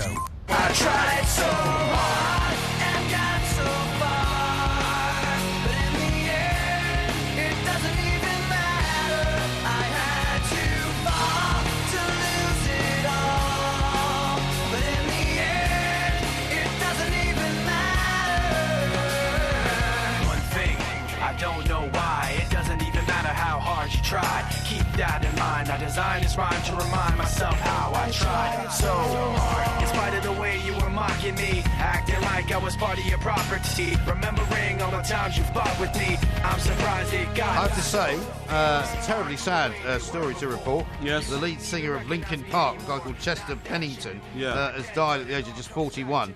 Committed suicide by the looks of it in the last few hours. I was playing a lot of this music in the last few hours before I came into work, because Linkin Park is a band that you probably don't know too much No, I about. don't know. But they came about, I suppose you would say, around about 20 years ago. They were Really? quite big. And when I used to go and visit my kids in America, Right. and one of the reasons I feel a lot of sort of empathy, I suppose, with their music, is I was having a pretty tough time. I was having to travel to America to see my kids who were living with their mother, and all of that. But Linkin Park were sort of on the scene in those days, and I always would get in a hire car at the Dulles Airport, drive, and you would always, within about 10 minutes, hear a Linkin Park song. Really? And so it kind of resonates with me. Yeah, I know what you mean. And it was kind of angry music. It was a cross between rap and rock, and they're very, very clever band. And funnily enough, when we were down at the O2 last weekend for the Star Sixes, there was a bunch of posters of bands that were coming up. Right. And one of them was Linkin Park, and I'm pretty sure they were due to play the O2 this month. It's a terrible tragedy. Isn't it awful? And although I don't know much about it, I heard that the chap at Great 41... music. only 41, but he was a father of 6. Yeah, that's right. So 6 little kids now without their dad. That's a terribly sad thing. So and, I mean, there are want to people. extend my sympathies. Sure, and there are people, and I know you've said this in the past as well, that you you have to think of the people left behind, and it's That's not right. necessarily the right thing to do to kind of deify the person who's done it. No, that's right. And some people on Twitter have said that as well. This is a guy who's left behind, as you say, 6 kids. Children, and that's not right. But I think when you reach the point where you take your own life, I think your black despair just clouds out all the other considerations in life, and you have to forgive them for that, But their music was real. I mean, just very different and very interesting. And I'm probably going to. It's one of those things that might be a bit shallow, but I'll probably play their music for a couple of days. Yeah, just because I like it. Yeah, well, I think that's a perfectly natural reaction. O.J. Simpson's getting out of jail. Yes. Now we predicted that 2 nights ago. Do you remember? Certainly did. Yes. Yeah, you told me, in fact, that there was a hearing that was going to be held, and the hearing went apparently as smoothly as it could have gone. Well, I did, but I watched it yesterday. Yes, I was out having a drink with a couple of friends, got home, and it was on. Yes, and I put Sky on, and I was transfixed. That's right. Yeah, because he's one of those figures that you kind of go, I don't know why I'm interested in O.J. Simpson, really, but I am. Well, he's very bright as well, isn't he? Considering he's been in jail for such a long time. Well, I don't think it's that. I think it's the fact that he's kind of the personification to a lot of people of evil. Yes, yeah. Because everybody thinks that he got away with murder. Everybody thinks he got away with murder. That's right. Everybody thinks that he was then jailed for this kind of ridiculous robbery. Yes. Because they felt bad that they didn't jail him for murder. That's right.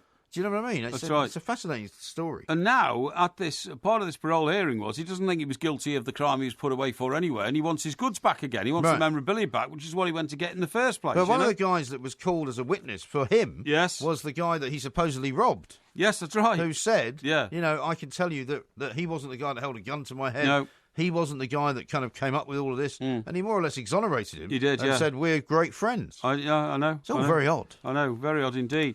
I mean, if you, for example, and I don't want to put you on the spot here. No. Say, for example, you lived in California. Yes. And you had a very nice house in Bel Air or somewhere. Yes. And you knew that tomorrow, although I think it's going to happen in October, this guy O.J. Simpson is going to come back out of prison and become your next door neighbour. Yeah. Well, you wouldn't be so happy, would you? I'd be incredibly unhappy. Particularly as, the details of the crime in which he was involved, that is the death of his wife and her boyfriend, the circumstances of the killing were so horrendous that whoever did it is a maniac. Yeah. And most people in America believe O.J. Simpson did it. Yes. And so, you definitely would not want to live next door to him. I mean, there's been some fantastic documentaries done. There's one particular documentary series everybody raves about. That's right. The People versus O.J., which I must watch, and everybody says you have to watch. They've never found anybody else that was responsible for it. Or anywhere near the scene of the crime. Some people think his son did it. Yeah. But I've never seen any evidence to suggest that. No. It is one of those cases that people will talk about forever. But, yes, him back out on the streets. I mean, those sort of neighbourhoods we've been talking about, he'll never get to live there anyway, because it's a bit like trying to get an apartment in a New York building, which is a co-op where lots of famous people live. If they don't want you, you don't get in. No. And the committee just say no. No. So he won't be allowed there. Right. He won't be allowed and I mean, in. I get the sense that he doesn't really have much money. I mean, one of the things that this guy said, who was batting for him, as it were, who had all the stuff stolen, said that he was incensed because there were things that he didn't believe that other people should be allowed to sell. That's right. On his behalf. That's right. Such as pictures of him with his wife, pictures of him with his kids, and it does raise an interesting question. Yeah. Because we're now in a very small way in that sort of business. We're going to New York. We're going to be, doing VIP tickets. We're going to be posing for pictures with people. Yes. There are certain, we've come across it already, where people can make mugs out of our image. That's right. Where people will make T-shirts out of pictures that we've not given them permission to do. That's right. And when you're someone like O.J. Simpson, and someone's making $1 million a year out of it, you'd probably get quite worked up, wouldn't you? Oh, you would get worked up. I mean, I don't know if you remember, but until football became ultra-professional, there used to be people who would set up a stall outside Arsenal Football Club in their old stadium, Highbury, and they would sell images of the players, which they got signed by just queuing up after the game, and as they come out the dressing room, sign it like that, right? So what would happen is, you think that's a fan, and somebody like Charlie George or somebody would sign that, that's great, and then that would then be reproduced 100 times. Yeah. Do you see what I mean? With the signature on. With the signature on. And it would then appear in frames on this guy's stall outside Highbury, and he'd be selling, official Charlie George memorabilia. Sure. And so they've clamped down on that massively these days. Well, similarly, when I first went to LA, and I'm sure you saw this, when we used to go and do stories in whichever part of the country it was, you'd get paparazzi at the airport, you'd get, professional photographers. What I found amazing in LA was that you'd go to, say, a restaurant, and there'd be a phalanx of kind of people outside, but they weren't professional photographers. No. They were these kind of weirdos who had, like, maybe a little Instamatic camera. That's right, yeah. Taking pictures of the celebs. Yeah. And also holding pictures that they would get the celebs to sign. Same as you've just described. That's right, yeah, absolutely. And so after a while, the celebrities stopped talking to anyone. Well, they said, we're not going to stop for pictures. No. These people are making money out of us, which is unfair. Yeah. And I say I have sympathy with them, Yeah, but that all came about, with the start of eBay. Because what used to happen is, and Tiger Woods was the first to spot this. Yeah, but this was back in the 80s, way before any of that. Well, I think, certainly eBay killed it off then, because what would happen is, at some golf course, Tiger Woods would patiently, sign autographs for, say, 20 minutes after he came off the course. Right. And then he suddenly noticed, hang on, I'm sure I signed that kid's picture about a quarter of an hour ago. Right. And then next morning, somebody would say, by the way, do you know there are pictures of, signed pictures of you on eBay going for £150? Yeah. And he said, what? And what happened was the autograph hunters were becoming professional autograph hunters and selling the autographs on pictures of the Well, do you remember stars. the row the other day about Liverpool? There was all that footage of Liverpool walking onto the coach, and only James Milner and I think Daniel Sturridge actually stopped to sign it. Yeah. And everyone was like, well, this is why nobody feels like the club is theirs anymore. And you go, well, hang on a second. Half the people standing in that queue might well have been professional autograph hunters. Exactly. Yeah, exactly. Of course they could have been, You just said... I mean, to be fair, your autograph's not worth much. What? Yours. Why not? Well, because it's not, is it? Because you sign anything. I mean, you sign a bag of chips. I mean, every weekend you're posing up for some selfie with somebody. Last weekend you were at the... Hang on. If somebody stops me and says, could I have my picture taken with you? I don't say no. I say, yes, of course you can. Yeah. Because that is being a man of the people. So there's loads of pictures of you with people, so they're worth nothing. Well, I don't want them to be worth anything. Really? As long as they're intrinsically valuable to the person who took the picture, wants to keep it as a sacred memory of meeting me, then I have no problem with it. Sacred memory? Yes. What, do you think you're the Dalai Lama now? No, not necessarily, but you know what I mean? A point in their life at which they thought I felt really good about that. Anthony says, and there was me thinking Mike Parry was adept at making a mug out of himself already. What's that? Eh? What do you mean? Well, mugs. People were making mugs. So that's out a of it. double entendre on the word mug. I think it is. Yeah, I think it is as well. Here's one from Phil. Old Porky should know about poker and poker face with his old rat-like cunning tricks. Well, my rat-like cunning. I don't like this guy. I've taken an instant dislike to him. He's mouthing off. He's talking a lot. Who's this? The granddad? Yeah, the granddad. Mr. Hesp. Yeah, he's obviously trying to make himself into a character. It's a bit like, what it's like for me? It's like watching Big Brother. And the loudmouth is trying to take over. Oh, I see, and the loudmouth always gets kicked out. Yeah, okay. He's too kind of hyperactive for my taste. Well, the final's on Saturday, and we'll be here on a midday show on Saturday, so we'll find out what progress he's made by then. We will be doing the warm... As we were last weekend, we'll be doing the warm-up Saturday and Sunday. Yeah, by the way, he's currently the leader on that table. He's Cara got 100 Scott million in is the commentator. Is she? She's quite nice. Yeah, nice lady. Yeah. She knows what she's talking about. Does she? Listen, you just said that O.J. Simpson hasn't got any money, and I think. Well, no, I don't know. I doubt it. I presume he hasn't got any money because he must have paid lawyers. Yeah. Any money he did have, he must have paid lawyers absolutely through the nose. No? Yeah. Do you remember Gordon Kay? Gordon Kay, yes. He was the actor. Hello. Yes, I do remember him. He played René. He was the tall guy, wasn't he? He was a tall guy with a moustache, hello. Is he still alive? My name is René. No, he died. This is the whole point I'm going to tell you. All right. So he died, when did he die? A couple of years ago, I think. Okay. And his will has only just been sort of published. All right. And he left £3 million. £3 million? Yeah. Well, he was a big star. Actor Gordon Kay, I'm just reading this... I mean, you were asking me... I get the reports of all the world's, famous people, and it says... Why, what, in case you're in them? No. Actor Gordon Kay left £3.3 million. That's amazing. Well, you were asking me earlier, is there any fallout from the BBC story? Yes. Right? He was presumably one of those who was rather well paid. The big row at the moment is on about the guy from Casualty. Yeah, Charlie's getting nearly $400,000 a year. And some of the EastEnders actors, and that is often Britain's most popular TV series, get under 150. Yeah. Well, let me tell you, here's the fallout in some of the papers this morning. Okay. And this is a big headline in the Daily Mirror, which is not always spot on, but it says the equal deals for top female talent is now a scandal. Yes. And they say BBC blokes must take a pay cut or leave.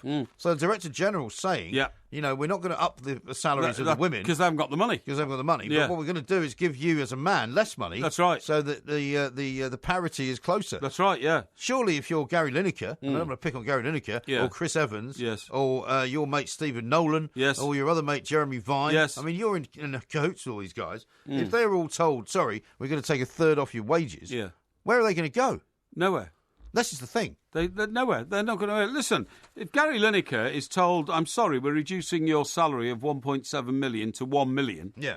Who in his right mind is going to say, oh, I'm leaving? Well, this is he a won't question... get a job anywhere else that's going to pay him £1 million a year. This is a question a lot of people were asking yesterday. I mean, is it really true that Chris Evans, Gary Lineker, Stephen Nolan and all these other people are on a commensurately commercial salary? Well, only if they could get it somewhere else. Well, and they can't. I read reports that Gary Lineker had expressed the view that he could earn more money than he earns at the BBC by going somewhere else. Well, now, maybe he could. I've not seen a quote directly from him, but I've seen people who represent him saying, well, you know, Gary gets the market rate because he can earn more somewhere else. Gary Lineker's very good at his job. Yeah. Right? Yeah. There are a lot of people who don't like him because some of the things he says around about the job, but the job itself that he does, he's very good at. It's not that. It's that what I've been seeing on social media today is that a lot of people who formerly supported Gary Lineker's political views and the fact that he has a big social conscience now are not able to marry that up to this huge salary he's getting.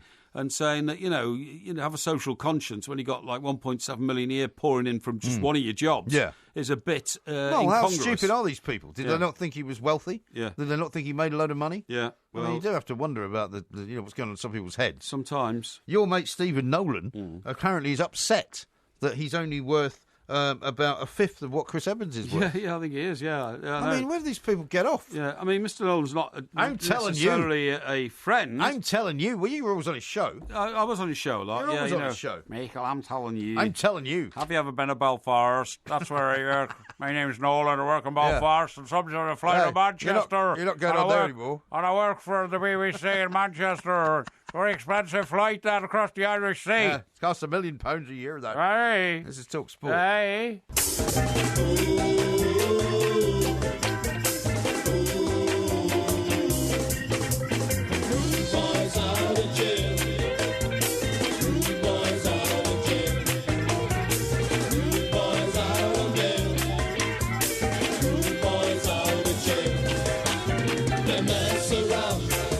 This is Talk Sport. We are the two mics. We've got loads and loads of great tweets coming in. How about this from Rob, who says, MG to Porky, your autograph's not worth much. You'd sign anything. You'd even sign a bag of chips. Is that what I really said? Yeah, it is, yeah. It's very unkind, but rather it's true, cruel. How about this from Steve the Cabbie? Hasn't Porky got run-flat tyres on his top-of-the-range Mercedes? If not, it's not top spec. Yeah, most high-end cars use them. But the problem is... you haven't, have you? Listen, it happened... Yes, I have. It happened just after I came out the garage. If I'd have driven all the way then from Stockbroker Belt to here, I'd have worn the wheel through the tyre, so I couldn't do it. Yes. You know. Well, it's time you got a new car. You can do it for 2 or 3 miles. I mean, this car is causing you quite a lot of embarrassment. No, it's not. It's just I don't know what the puncture situation has suddenly happened for. Well, I mean, how are you going to get to this do tomorrow night, for example?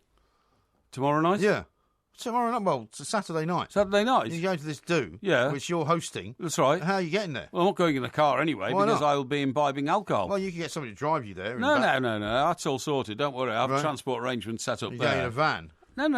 I've got a network. I've got a network down in Stockbroker Belt. Well, how are you getting me there? Well, I'll sort all that out later. I mean, you don't need to talk about this now. Let's just detail. Into this horrible, crappy Premier Inn hotel. Well, I'm sorry, but I do not talk about other people's businesses like that. Okay. All right. Point is, it's a very respectable hotel.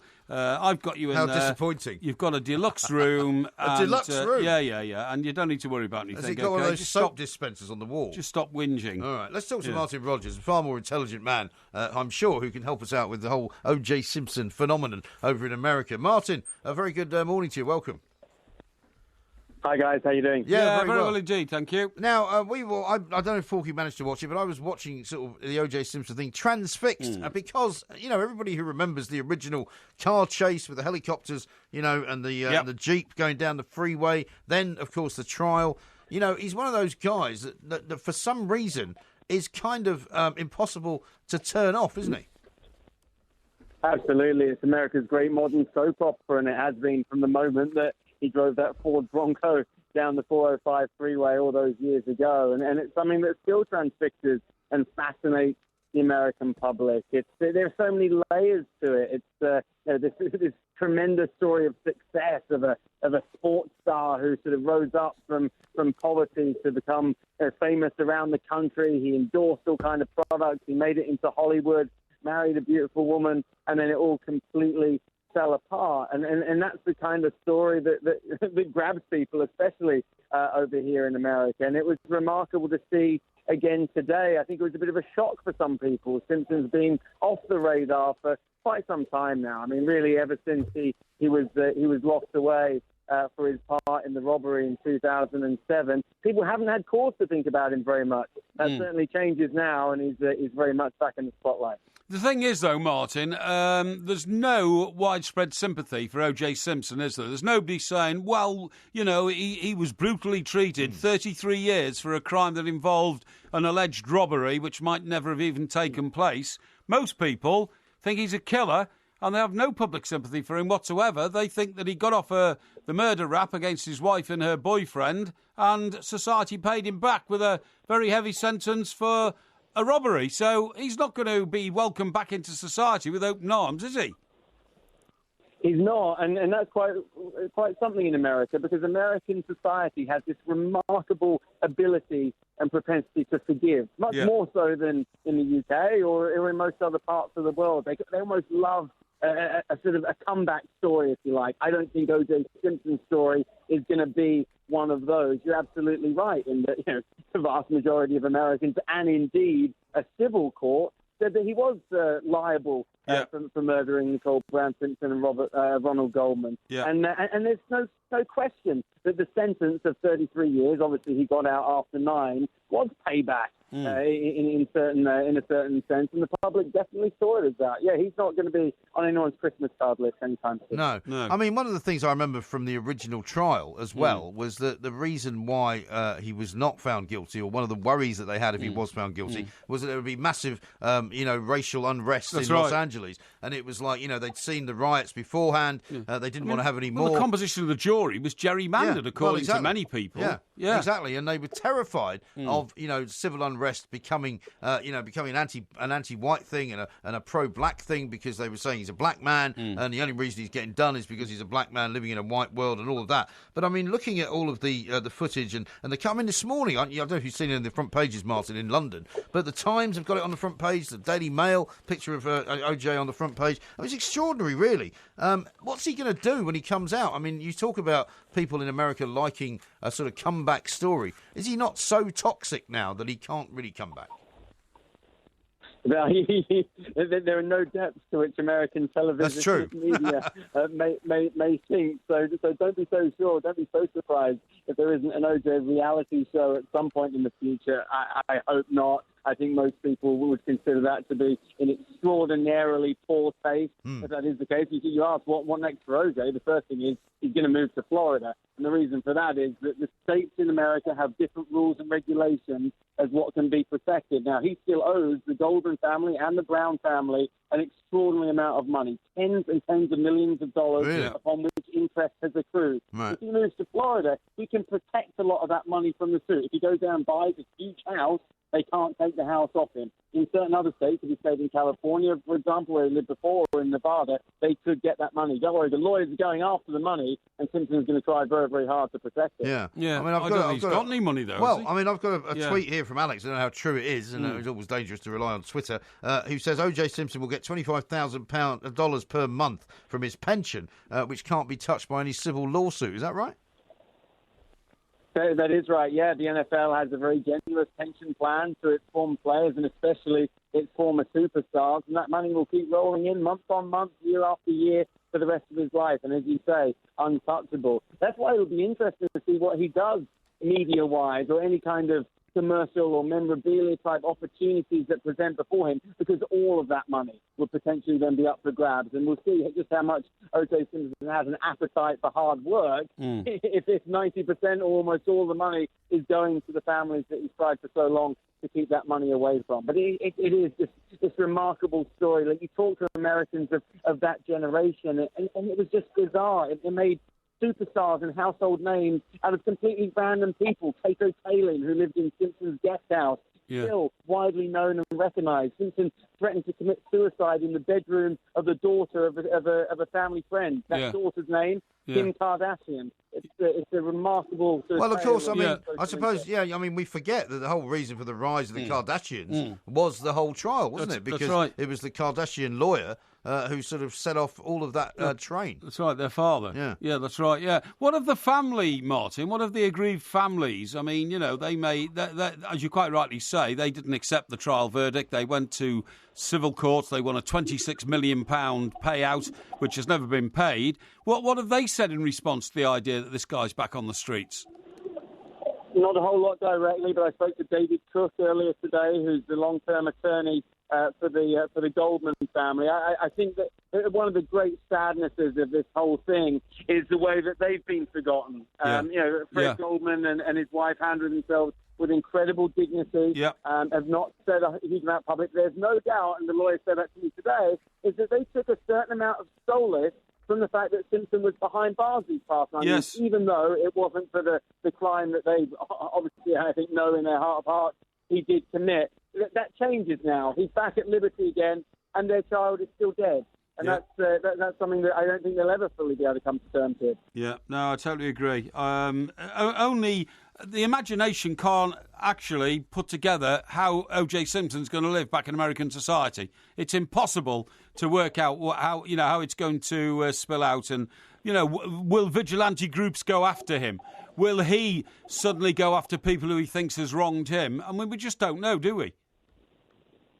We don't. I think America has a lot of problems on its hands right now. Yep. And I don't think O.J. Simpson, next week, next month is going to be top of the list of them. I think it's a flurry, a whirlwind of news right now. I think if he stays out of the spotlight, then he will drop off the radar again. I think if he puts himself out there, he'll obviously continue to be a big news. He's a 70-year-old man with, a decent bit of money rolling in. So if he wishes to live in anonymity in some kind of private resort, security gates and all that kind of stuff, he can live a pretty unencumbered, quiet life if he so chooses. Yep. But hey, this is a guy who's shown time and time again he needs the publicity. He needs to be loved. So if he finds that he suddenly isn't anymore, he might find it difficult to handle. Interesting stuff. Martin, listen, thank you very much indeed. Thanks, That's Martin Rogers, of course, who's a columnist and broadcaster, works for USA Today and many other outlets over in the United States of America. Fascinating stuff, actually. Oh, yeah. And this from Jacob, which I'm not sure is entirely correct. He says, you better not say bad things about O.J. Simpson now that he's at large. Yeah. And how about this one from Steve the cabbie? Yeah. He says, I'm a cab driver, Porky,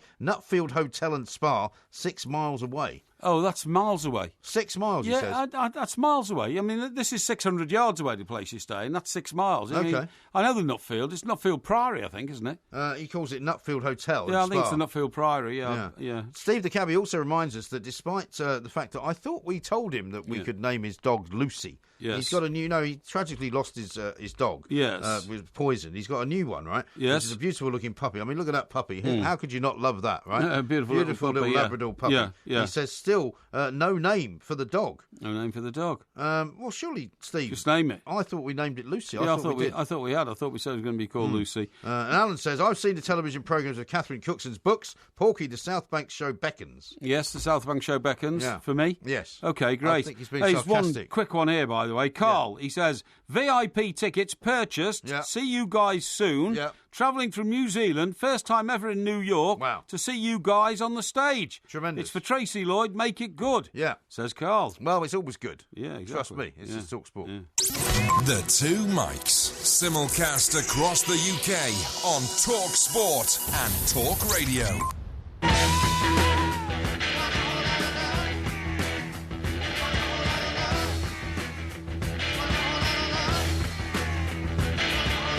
This is TalkSport. We are the Two Mics. The Porky Quiz coming up in a little while. Of course, in the next hour, it will be taken from Trivial Pursuit. No involvement from the independent quizmasters, who have been roundly and disgracefully, in my opinion, cast aspersions upon. Well, there have been far too many instances of changed questions and all that kind of stuff. Well, we all know about it. We know the gerrymandering. Well, obviously, you will now be able to say quite categorically that because the questions will be coming in a sealed package from Trivial Pursuit. They've made the questions up specifically for this show that you will be able to trust the questions and you can't accuse me of gerrymandering. No, I won't. Thank you very much indeed. Okay. Now, let's talk to a man who's far more honest than either of us put together, Mr. Dom McGuinness, because there's a Manchester derby going on tonight and it's in Houston, Texas. It is. And Dom's watching it for us. Dom, a very good morning. Welcome. Good morning, fellas. Yes, a competitive training session is how Jose Mourinho has described this. But this is, it is important. It's the first ever Manchester derby held overseas. The occasion taking place a year after it should have happened. The weather and the pitch conspired to prevent that happening in China when it should have been the first meeting in Manchester, if you like, of Jose and Pep, but it didn't happen. The pitch was dreadful. That was called off. So they do it again in Houston. No problems with the pitch at the Energy Stadium as well, so it will go ahead. Manchester United, a little bit warmer than City in terms of pre-season. 2 matches in. They played and beaten LA Galaxy and Real Salt Lake, and now the bar is raised a little. This, the first game in the International Champions Cup, so Manchester City followed by Real Madrid and Barcelona. These 2 Manchester teams have to face as well, so a real test as well. And of course, Jose says it's all about giving minutes to players when he makes 5 changes from the Real Salt Lake game. United come in with a strong-looking side. It's De Gea in goal, a back 4 of Valencia, one of the new boys, Lindelof, Smalling and Blint. Pogba and Herrera will probably play in a 2. Ahead of them, Lingard, Mkhitaryan, Rashford and Lukaku, who will lead the line again, and he's managed to already get his first United goal against Real Salt Lake. As far as City are concerned, well, it's their first game of pre-season as well. They only left Manchester on Monday. They have a couple of new signings in their 11 with Ederson in goal, Walker coming in right back. Incidentally, City's bid for Mendy from Monaco has been rejected. Monaco want City to match the fee for Walker. So far they've offered around 40-odd million, but they need to improve that if they're going to get him. But anyway, Walker is in the back 4, as is the captain company. Adarabio, one of the youngsters, and Fernandinho make that up. Yaya Toure comes into a holding position. Patrick Roberts, back from Celtic, is into in midfield. Phil Foden, young Manchester City young boy, he comes in for his first start for City. Kevin De Bruyne, Sterling in the side, and Aguero will lead the line as well. So it's a bizarre one, and both sets of players will wear the Manchester B on their shirt as well. Obviously, the Manchester Worker Bee, recognising Manchester's industrial past, has become a symbol as well of unity, obviously, after the terrible events in the Manchester Arena bomb back in May. So, an interesting one, this, of course. United and City squaring up in Houston. Both managers playing down the significance in some ways, but very significant in others. I think the commercial pressures here, Dom, have overridden what both those managers wanted to do, because it's a terribly difficult situation to be playing your main rivals for the title that they both want to win on foreign soil in a warm-up, when you want to experiment with your team and all that. And it could actually give everybody a completely skewed view of how the season's going to pan out. I believe that each manager, left to his own devices, would have turned this fixture down. Well, I think there's no doubt. I mean, what they want to do is that they want to go through the pre-season. Yeah, I mean, a short tour these days, a lot shorter than it used to be. They understand the commercial pressures on a club like Manchester United and Manchester City, so both managers get on with it. They've both been at huge clubs, of course. Real Madrid and Barcelona, they have their own commercial issues as well. They have to do these world tours, so they get it.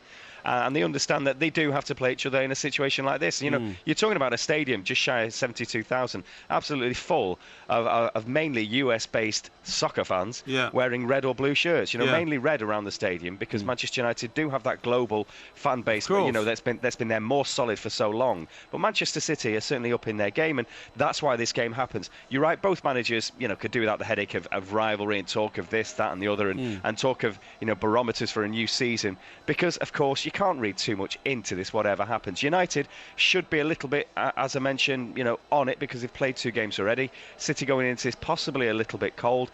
A couple of new signings obviously going straight into this. But really, it's a little bit like, the Community Shield. Read into that what you want at the start of the new season. It really doesn't give you too much of an indication. Now, if times that by 50, this isn't going to give you much of an indication. Yeah. But most punters are expecting these two to be at the very top of the Premier League tree, of course. Yeah. But this is what the managers would say. It's a very competitive training session. Yeah. But I mean, the International Champions Cup has got some big names. I mean, as well as Manchester's finest, City and United, Juventus, Barcelona, AC Milan, Bayern Munich. I mean, Bayern Munich was just playing Arsenal in China the other day. And I mean, we're always saying, the Premier League are always at a disadvantage because these players are flying all around the world. I mean, who's actually behind this, and who comes up with the money, and who has this kind of pull to get these guys to come and play for them? Well, if you look at it now, you look at the States and China, and obviously this tournament taking place in the States, you know, you're talking about full stadiums now for these kind of pre-season games. They can sell these tickets in the States. That's why the tournament is happening. You can imagine it happening in China as well, of course, because the big bucks are being put up there. And that's ultimately what it's all about. You know, obviously in terms of raising the awareness of the teams and selling shirts, but the actual dollars they pay to take part in these things means that these teams cannot turn them down. So you look at the illustrious names. And again, now, not one of those clubs will get too giddy should they lift the Champions Cup. You know, I don't think even Jose, who throughout last season was counting the Community Shield as one of the trophies that they won, I don't think either of managers are going to get too giddy about that. But, you know, it is what it is. It's great for supporters. They get to see the players. You know, fans like to see the new signings. It's typical of every pre-season now. So all the big hitters, they need to play warm-up games. And now the States is fit for it. You know, obviously, with the stadiums, with the infrastructure, with the travel arrangements, it's very pain-free, really, now for clubs. That's why it's such a big hitter. And can you tell from watching these games whether Lukaku is fitting in well to the system that Jose uses? I mean, or is it too early to say, really? Well, Rashford's going to play with him tonight, that's the thing that United fans are going to be quite interested in seeing. You know, can these two play together? Because United fans are happy about strikers coming in. Most United fans would want Zlatan Ibrahimovic to re-sign. You know, should he show his fitness again, and even if it's only for the remainder of the season, possibly 6 months. They want big players in the squad. They want big players at the club. But they don't want talent like Rashford being pushed to one side. Particularly, he's a local Mancunian kid that's come through. Now, that is the be-all and end-all for supporters at every club. They want the local kids to come through and have a chance, and Rashford's proved that he's up for it. So, Rashford playing with Lukaku tonight is a really interesting one. And again, it's only pre-season, but if they link well, if they play well, if they can get on the score sheet, that will give United fans a lot of optimism as well, and obviously give Jose a system tinkering. You know, can he play 4-4-2? Can he do whatever it takes to make sure that they can play together? So that will be interesting. Great stuff. Dom, thank you very much indeed. We'll be coming back to you when the game gets underway in just about 10 minutes' time. That's right. Kick-off between Manchester United and Manchester City, the International Champions Cup. Yes. It's actually great to be able to see some of this pre-season stuff, which you wouldn't see if you were asleep. No, you wouldn't know. Isn't that great? Why is that? What kind of a comment is that? You don't see anything when you're asleep. You dream. What? What are you on about? What do you mean you dream? Well, you just What was the last dream you had? I don't know, probably a couple. Do you know of I had a dream earlier on today? Yes. When I was having a nap. Do you know what I dreamt about? No. Smoking. Really? Yeah. Oh, you still have the urge? Well, it's the first dream I've had about smoking since I gave up smoking. Right, amazing. And I gave up smoking in March. Amazing. And I smoked 2 cigarettes in the dream. Right. And then I felt really guilty. Really? Yeah, well, that's good. That's good. That's your conscience playing back for you. But, I mean, the ridiculous comment you just made was, isn't it great that this game's on now? If you're asleep, you wouldn't see it. Yeah. Well, isn't that a statement of the blindingly obvious? No, because the people who are listening asleep, you don't see things. No, there are many great things about being awake at this time of the morning. Are there? Partly, if you're in this country, that's one thing. You might be in another part of the world, in which case it's not the morning. Yeah. However, if you are listening to our show, obviously you're enjoying it because it's one of the greatest radio shows of all time. Yes. Right. Also, you're able to be kept awake and informed about a Manchester derby, which has never happened outside of Manchester. No, okay, but it's a very rare event, isn't it? Well, of course, that's the whole point. Yeah, most of the time. So you can say when you go into work in the morning, I heard the two mics keeping me updated with the Manchester score. Sure, but I mean... Why are you talking it down like you're some kind of, Grinch? No, I'm not talking anything down. But the thing is, I don't make a great play of us being awake at this time of the day. Because as far as I'm concerned, we are Nessun Dorma. We never sleep. Well, you never sleep. So it doesn't matter whether it's happening now. You never sleep, which is why you're so ill. Doesn't matter if it's happening at midday. Incorrect. At 3 p.m, at 5:30 p.m. No, you see, you're wrong about that. At 7:30 p.m. You're wrong. I will not miss it. No. You might, I won't. No, because, but that's why you're about to die, because you don't have enough sleep. No, I'm not. The point is, right, that if you're awake at 12 o'clock midday, like everybody else is, then everybody else sees the same things you see. Yes. And if you're awake at midnight when everybody else is asleep, actually you see things that everybody else doesn't see. Can I and just that's tell what's you something? interesting. Yes. I see everything. No, you don't. You said you had blurred vision the other day. Well, that was due to heat stroke. Well, you can't see everything. You've got blurred vision. Well, you can see most things. Now, but I'm going to tell you something else that's going to upset you. Right. Because you said a tweet out earlier on yesterday, when someone asked you, that having watched Planet of the Apes, they were reminded of the plight of Tommy the Chimp. Yes. You said the battle goes on. I was then sent a story which says that Tommy the Chimp has run off and has vanished and may be feared dead. Yes, but he's not dead. Well, how do you know that? You've spoken to him? My researcher people say everything is well, don't worry. Really? And he's not really run off. It's just one of those situations. He's just moved. He's just moved a bit. He's disappeared. Well... Nobody knows. In quotes, he has vanished. I think people know where he is. Why? Well, because I have information which you're not subject to. Well, so. Maybe you should tell the people that think he's vanished, because they think he's vanished. And if you've got information for them, you should tell them. Yeah, well, it's something that I'm being kept informed of, put it that way, okay? The owner, right, who owns Tommy the Chimp, says that he knows where he is, but he's not willing to tell anyone. Well, exactly. This is what I'm saying. So we don't need to get into this very much, okay? You don't want to talk about it? No, not really. Okay. What do you want to talk about then?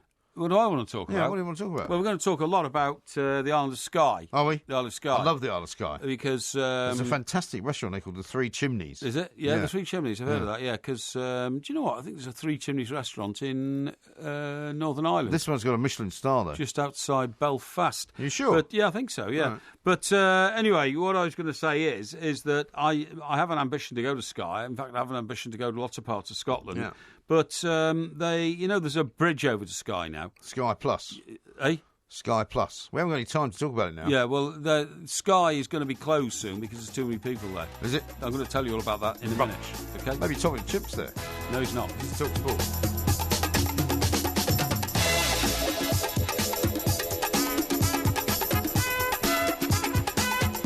This is Talk Sport. We are the two mics. I'm delighted to say, Mr. Parry, that we have managed through the good offices of our producer to get ourselves an ability to watch the game. This is excellent. So I've got it right here for you so that you can... I'm going to try and get it on my iPad as well. Yes. So that we've got a couple of different areas to do. I'll be able to offer a bit of commentary as well, won't I? You'll be able to do a bit of commentary, yeah. Brilliant, yeah. You might have to be slightly careful in case you infringe upon any copyrights or anything which is not available to the general public. Oh, yeah, absolutely. Obviously, you know. Just as we were coming back from that break, I saw a chap walk in. He looked like a security guard type fellow, and he's brought the Trivial Pursuit box in. Has he? It's now in the gallery. That's tremendous. And under the control of Mr. Levine. Have you managed to check that everything is sealed? It's all sealed. You can't get into it. Yeah. Okay. So now I've got a great picture to show you, which I wanted to show in the last hour. Yes. A very good friend of ours who follows us and has watched and listened to us for a long time. Yes. Jason, who's a bit of an actor in his spare time. Is he? Yeah. He has sent a great picture saying his view right now as he's listening to the show. He says that I'm bang on about your car once again. Yes. But he's got hashtag Global 2 Mics. He's outside Paramount Pictures. Wow, isn't that great? Yeah, fantastic. In Hollywood. Just imagine that in the 30s. I know. You know, the height of the with silver those big screen. Cars going that's right. Yeah, absolutely. Clark Gable going inside. That's right. Yeah. Well, you know what that Betty reminds Davis me of? eyes. Have you ever seen a movie called The Player?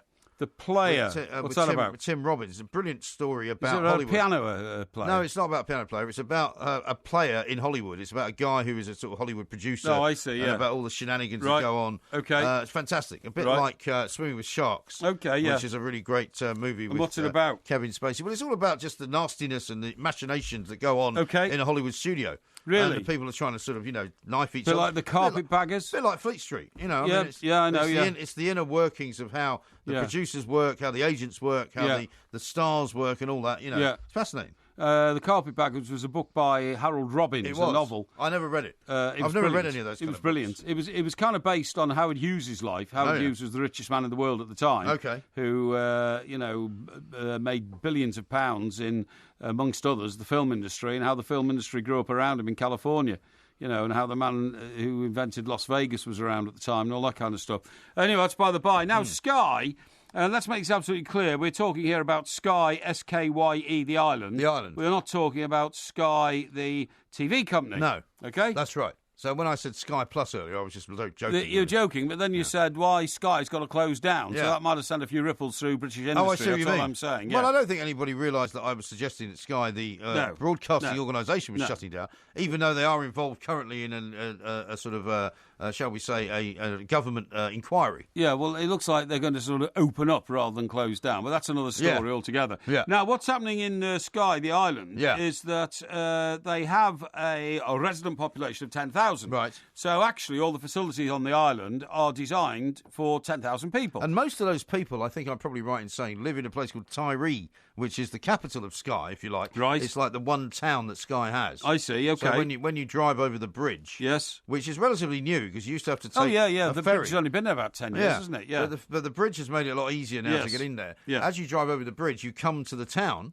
which is a sort of, any kind of normal-sized town that you would imagine in Britain. That's right. That you would go to. Yeah. But the rest of it is very wild. Well, it's not only wild, it's almost impossible to get there. You see, this is the big problem. What's happened is that 10,000 people live on Skye, so they've got enough facilities in terms of hotels, bars, restaurants and all that to cope for 10,000 people, plus about another 1,000 who might come and visit. Well, surely they must be quite able to cope with tourism, though, because tourism is their main business, isn't it? Yes, it is, but the population of Skye has exceeded, in the last few weeks, 60,000. There have been 50,000 tourists on the island at any one time. That's a lot. Now, not only is this, led to people sleeping in fields and on the streets and all this kind of stuff, but, for instance, the island's attractions, which you may know about, the fairy pools in Glenabrittle. I haven't been there, but I've heard of them. And the Old Man of Storr. You know the Old Man of Storr? I don't think I do, no. The Old Man of Storr is like a peak on a mountain, right? Okay. There's a mountain range which has a name which is currently escaping me. I can't think of what it is. It could be the Storr. No, it's not the Storr. The Old Man of Storr. No, I'll come up with a name. Okay. But they're a beautiful range of mountains. Yes. Well, the problem is that both of those, which are the main tourist attractions outside of the main town, can only be reached by single-track roads. But the problem is that coaches are going along them, getting no further, and then stopping dead. Right.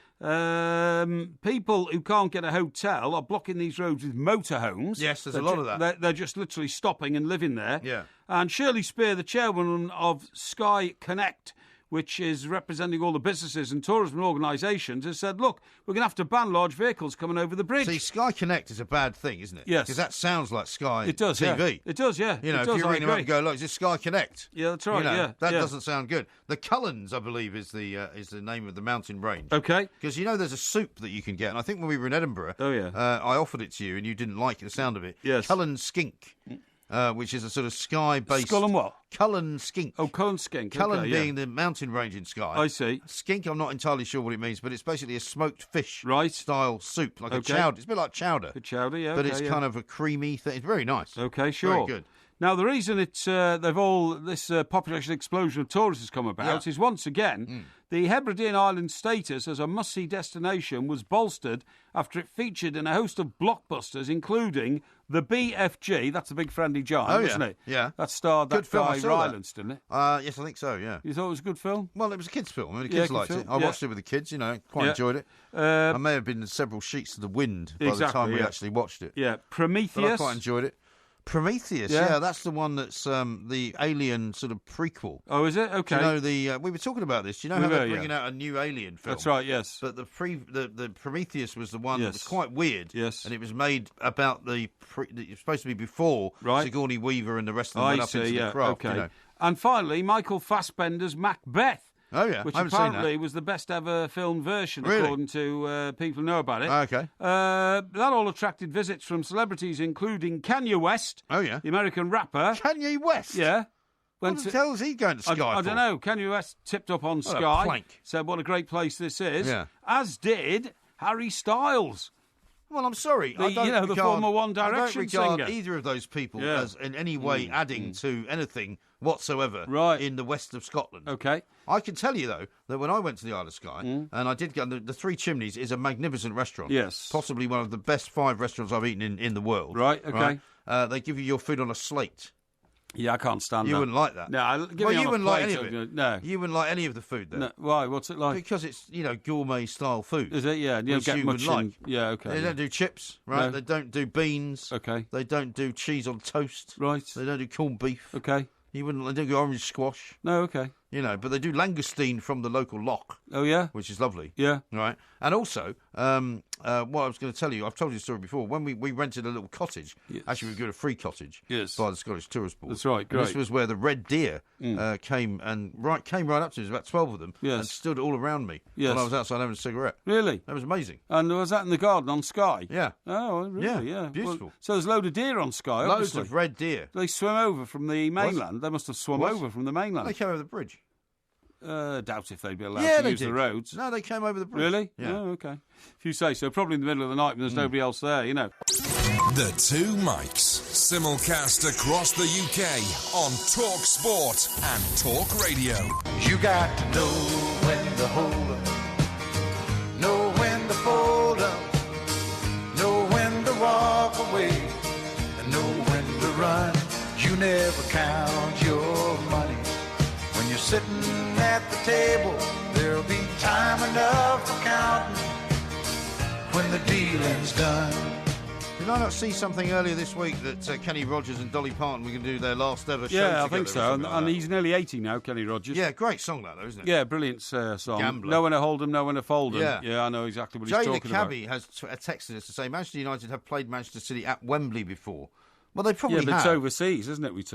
I suppose. Yeah, I mean, maybe I'm incorrect to say that it's the first time they've played each other outside of Manchester, but certainly the first time they've played each other outside of the UK. Yeah, of course it is outside the UK. Yeah, of course they'll have played And each other. if they play at Wembley in, say, a semi-final of the FA Cup or the final, it's never really considered to be a derby, is it? Well, yes, it is. It is. But, I mean, I know what you mean. It's not It's not a scheduled one. It's one that comes about. I think Jay's being a bit of a pedant. Yeah. Now, how about this one? This is good. I like this. This is from Stephen. Great show as always. I'm currently listening on a drilling rig off the coast of Senegal. Senegal? Yeah. And that's the first time Senegal's been mentioned. I've been to Senegal. Have you? Yeah. I flew on the Concorde to Senegal. We had to stop there to refuel before we flew across the South Atlantic. Yeah. Now, here's a question for you, and you can help me with this. Because a couple of people have been asking if they come along tomorrow night to the Well House Inn. Will they be able to buy the DVD? Now, I don't know which one they mean. We've got 2 DVDs. Yeah. Should we be taking some DVDs? I'll take some down. Yeah? Yeah, I'm going the first one and the second one? I'll take them down. The Edinburgh Festival one and the previous one? Yes, that's right, yeah. I'm going to our distributors tomorrow because we've got a load of new printed stuff coming in. Yeah. And I will make sure that we've got some available. Yes. No problem at all. Now, another correction for you from Blair, who says it's not Tyree, it's Portree. The big town on Skye. Well, My apologies. You said it was Tyree. I did say it was Tyree. Portree. Now, I can't remember everything, you know. No, you can't remember much. Now, I want to talk to you about a new medical process, which I'm probably going to take up. Now, I have told you that... I have told you, haven't I, that... What's your problem? You've forgotten what you've told me. You just told me I can't remember anything. No, you can't remember what you were going to say. I've told you that I have bouts of anxiety about the future of the world. You're not telling you to Diane Abbott. You know when she was supposedly suffering from diabetes during the election campaign, she kept coming over all kind of dopey. Yes, that's right. She couldn't remember anything. Do you remember they asked her about the police numbers? That's right, yeah. Except yesterday, they also asked her about the police numbers. That's right, and she still got them wrong. She was still similarly dopey. I know. Very odd. But she blamed diabetes, though. She blamed diabetes, yeah. Well, maybe that's something I'll have to look into. But anyway, look, the anxiety problems about the current world, affects an awful lot of people. And I have been researching what to do about it. Okay. And I've come across, after much research, a new development, and it's called Emotional Freedom Technique. Yeah. And it's called Tap Acupressure Points. And what you do is, I'll take my headphones off, okay? Yeah, okay. What you have to do is, you have to spend 5 minutes each morning tapping your head. Tapping your head? Yeah, seriously. Yeah. Like this. What, with your fingers? Yeah, with your fingers. Okay. 2 fingers. Maybe we should make a little video of you doing that. Yeah, 2 middle fingers. Then tap acupressure points on your head, which I'm doing now. I don't know if the listener can hear the noise of me I hope they can't, actually. My head. I hope they can't. Because this is going to make me feel much better by the end of the show. And then you go a bit faster. Now, what you do is after... this is called TFT. You tap acupressure points in a precise sequence or algorithm while thinking of the specific feeling that is troubling me. So what are you thinking of? I'm thinking of what would happen if the economy was wrecked by Why are you so worried about this? Leninist induction. You are really seriously worried about politically, this, aren't and I become ruined and poor. This is why. Because poverty. No, this is why you've gone terrifies mad. me. No, but you've gone mad, haven't you? No, I haven't. No. You have, because you are genuinely concerned. Yes. That your wealth is all going to disappear. Well, look, it's a worry. I've never seen you like this before. No, it's a worry. It's a worry. I mean, what I think you should do is imagine that you've got nothing. Yeah. Right? Tap your head and tell yourself, I have nothing. No. I who have nothing, like Shirley Bassey, right? You have nothing. No, and if you have nothing, you've got nothing to worry about. No, but I've got. No, but so what? If you lose everything, so what? No. You've got your health. No. Oh, no, you haven't. No. Well, I might have my health. This was invented by some guy called what's his name now? Dr. Callahan. Callahan. Hey, Callahan. Hey, Callahan. Yeah, Dirty Harry. Yeah. Or alternatively, the other Jim Callahan. Crisis. What crisis? That's right. TFT is a key part of armamentarium. Oh, yeah.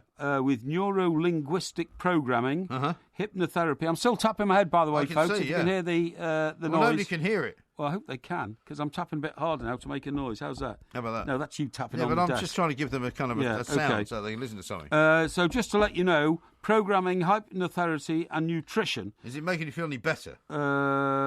Also, well, I'm sort of rubbing the temples now, but I'm still tapping.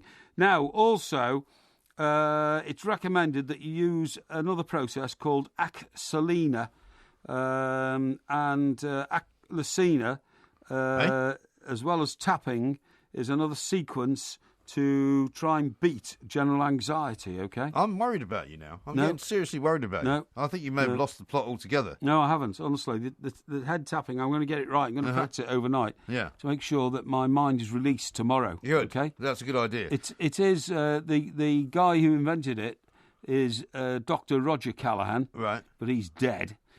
He died. He was a leading psychologist. Was he? But he developed it from the ancient Chinese principle of acupressure. Yeah, so it's like acupuncture, presumably. It's acupuncture with the fingers. The same pressure points that they would use in acupuncture. That's right. Have you ever had that, by the way? Because you were going to go and get some acupuncture. No, I never needed it in the end. For your sciatica? No, in the end, the sciatica was fixed. It's very well, thank you. So it's now fixed? So it's fixed. That's good. Fingers crossed, because it can come back any time. Yeah, but I mean, for the moment, yeah. you're dealing with it. Yeah. How about this from Johnny, who says, I'm watching a documentary about Machiavelli the other day, and I'm convinced Mike Parry has read The Prince. Have you read The Prince by Machiavelli? Machiavelli was like the Machiavellian behaviour is wicked behaviour, isn't it? To try and turn other people over. Yeah, but it's all about sort of stitching people up. That's right. Yeah, and being generally kind of rather. Shall we say, underhand? Yes, that's right, yeah. But, people who think screwing people's lives up. Yeah, I've had plenty of those in my life, by the way, who've been Machiavellian against me. I know that. And they're on a list. They're on a list, right? I'm telling you, for the moment when I decide, right, I've had enough, and now my life's mission is to get revenge on those who would put me down. Oh, yes. Yes. So you've got that list. How long is the list? Can you tell us how many names are on it? 6 names on it. 6? Yeah, about 6, yeah. Really? All still alive? All still alive, yeah. It's always good fun getting reeking revenge. Yeah, absolutely, yeah. Quite right. Johnny also says, my nan's sister lives on the Isle of Skye. Is it Stornoway? It is Stornoway. I know she travelled there to trace her Hepburn family history, he says. Well, did she like it so much that she stayed? Well, exactly. And, I mean, who would travel and go and, if you came from a society like ours, wouldn't you find Skye and... Is it Stornoway the capital? Stornoway, well, as far as I know, Portrue's the capital. Yeah, okay. Well, wouldn't you find it rather dull and difficult to deal with? Well, it's a bit difficult. I suppose it depends what you like. Yeah. I mean, one of the funny things about the Highlands of Scotland is that it is very, very remote in lots of places. Yes. And many of the people that you meet there are not Scottish at all. No. They're English. They are. Or they're from New Zealand. And they've gone there for the remoteness of it. And they've gone there for the remoteness of it. I wouldn't like it. But I think maybe at a certain time in your life, you might go, actually, this is quite good. Yes. How about this from David? He says, the McDonald arm of our family came to Australia from Skye. Right. As a child, we had a McDonald clan gathering every year, pipes and games, etc. Right, okay, that's good. Listen, one of these wills, because people send me published wills all the time. Why do they do that? Well, they used to be the basis of very good stories, didn't they? If you got the published will of John Lennon or something like, oh, by the way, John Lennon. Oh yeah. He was standing outside of Dakota when he was shot. Yes. And Mark Chapman, the man who shot him, earlier in the day had handed him his Double Fantasy album, which was the latest album. Did he actually? So he actually had a copy, because I wasn't sure what the album was. Yeah, it was Double Fantasy. So had that come out already? Yeah, Are you sure? Yeah. Lennon was working on it. But I thought he was making that album.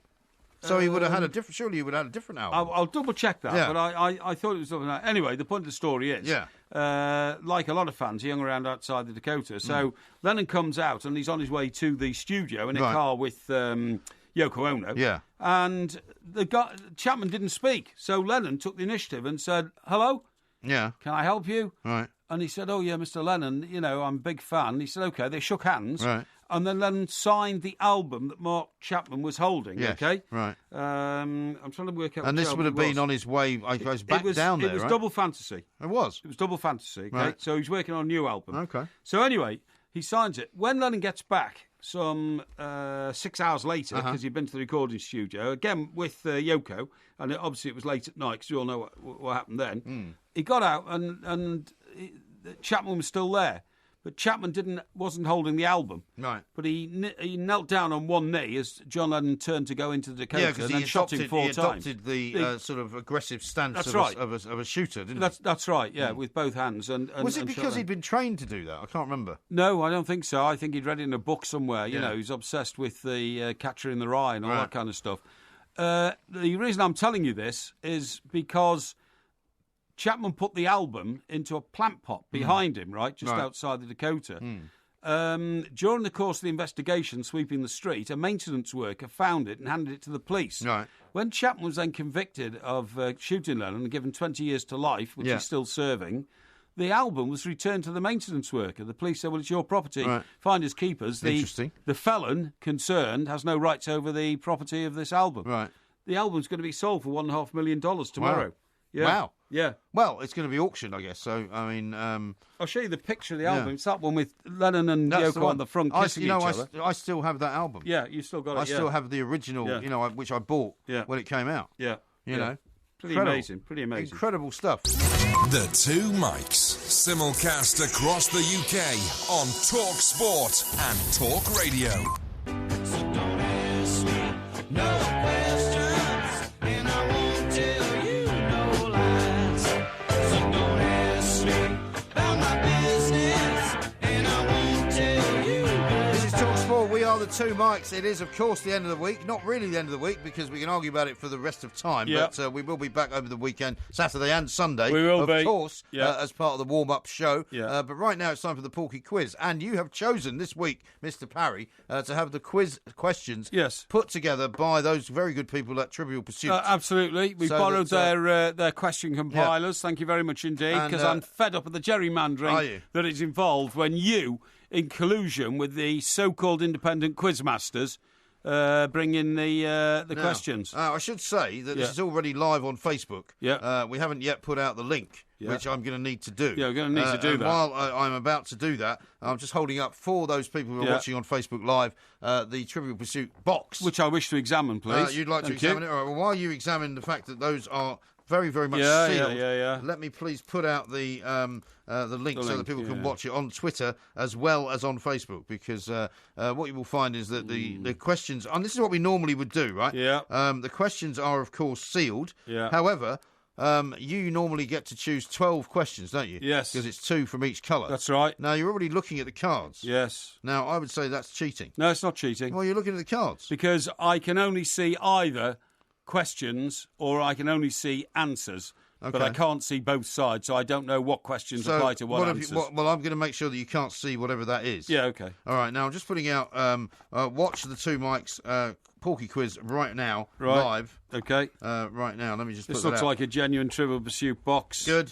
Yeah, I think it is. Yeah. Okay, now, normally speaking, if you get one correct, you would hear this sound. Right. This could be a very special day. And if you get one incorrect, you will hear this sound. Back in your box. That's not true. And that sounds like Rupert Bell. Yeah, it was Rupert Bell, yeah. Now, it's very flashless. It comes out as New York Live. Watch the Porky Quiz here, the Two Mics. Brilliant stuff. Yeah. I like it. So, if you wish to retweet that, can you give me the questions? Yes, okay. Now, I'm slightly concerned that you're sitting very close to me.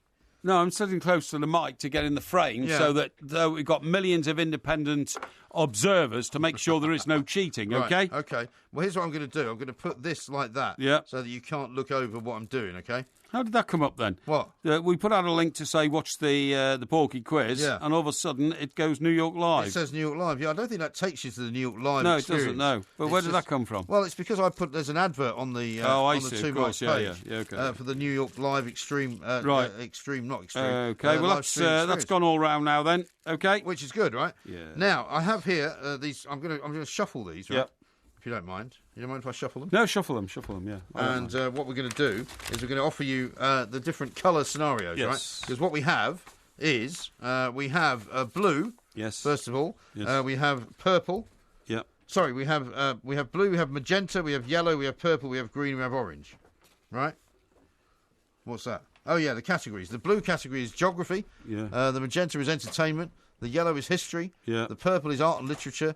The green is science and nature. And the orange is sports and leisure. But you see, that doesn't matter at all. No. Because I've got to do 2 of every category anyway, so I don't care what the categories are. So do you not General care? knowledge is my strongest form of intelligence. So would you like to start with a blue then? Yeah, I want to start with the blue, please. Okay, all right. Yeah. First question, starting with the blue. Yes, okay. What Sanskrit greeting means "I bow to you"? I bow to you. Sanskrit. Sanskrit. That's like a sort of dead language, isn't it? No, it's spoken by people. Like Ethiopian people. It's quite an old language. Ethiopian people who ride around on camels who speak Sanskrit. Well, you want to be careful about just tarring people with the same brush. No. There's nothing wrong with riding around on a camel. Lots of people in the world ride around on camels. Really? Yeah, they do. It's a Middle East thing, isn't it? You know, really?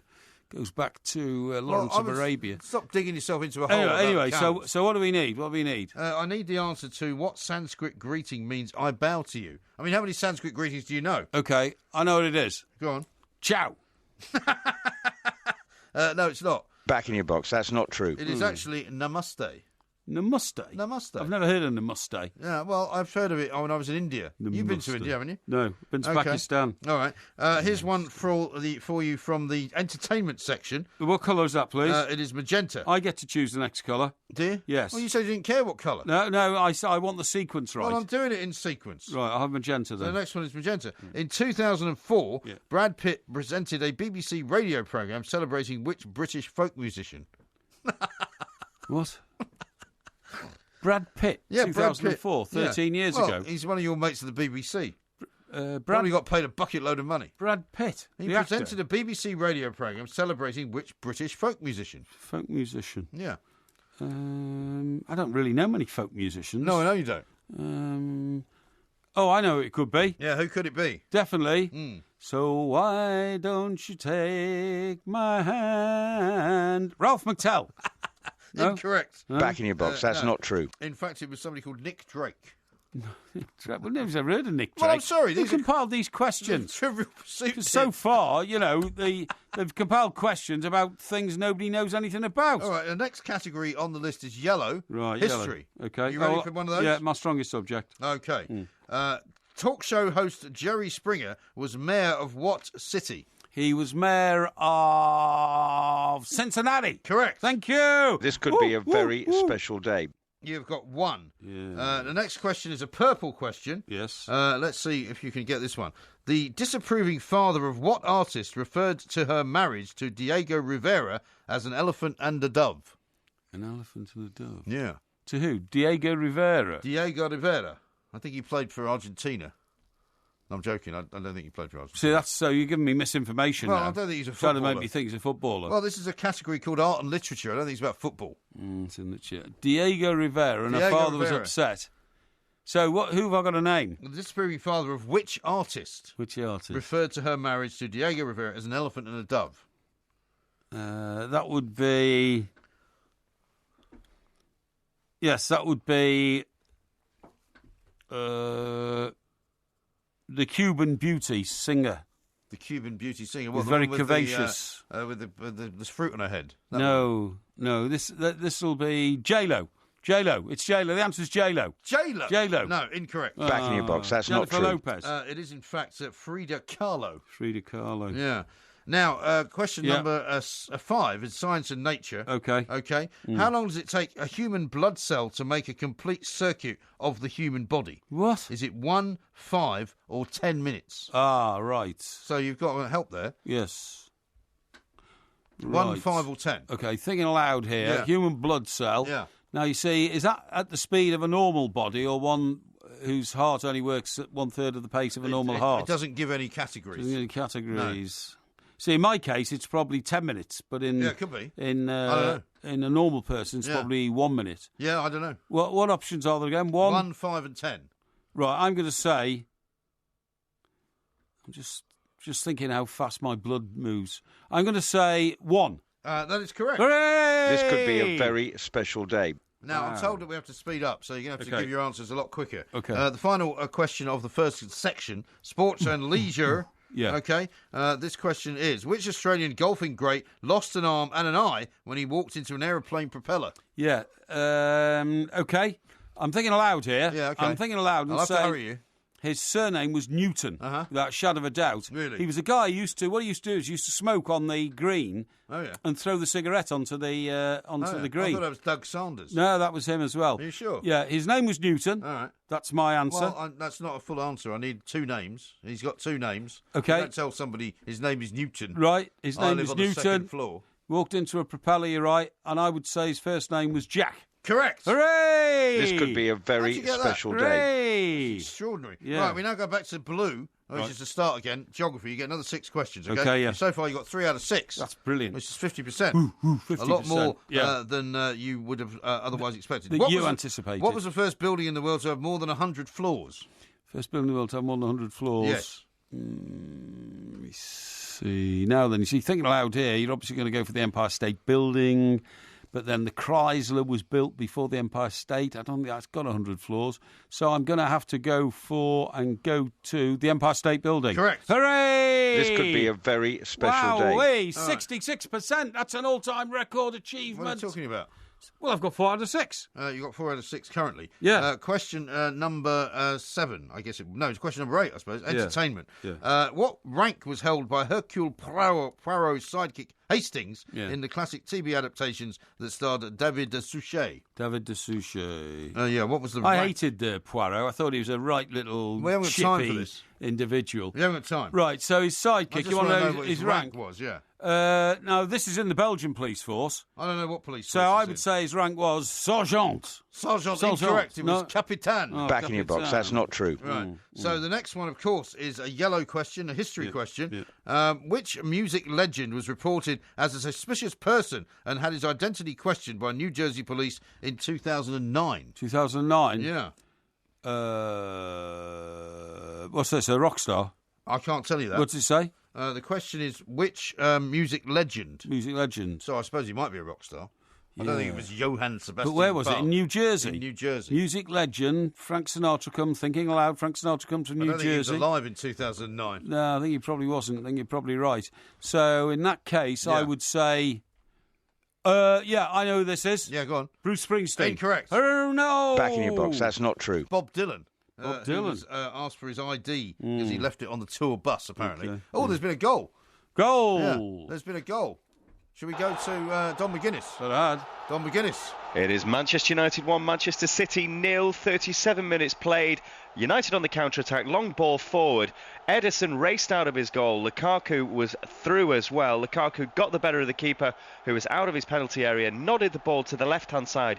He had an incredible angle to try and find the finish, but find the finish he did left-footed.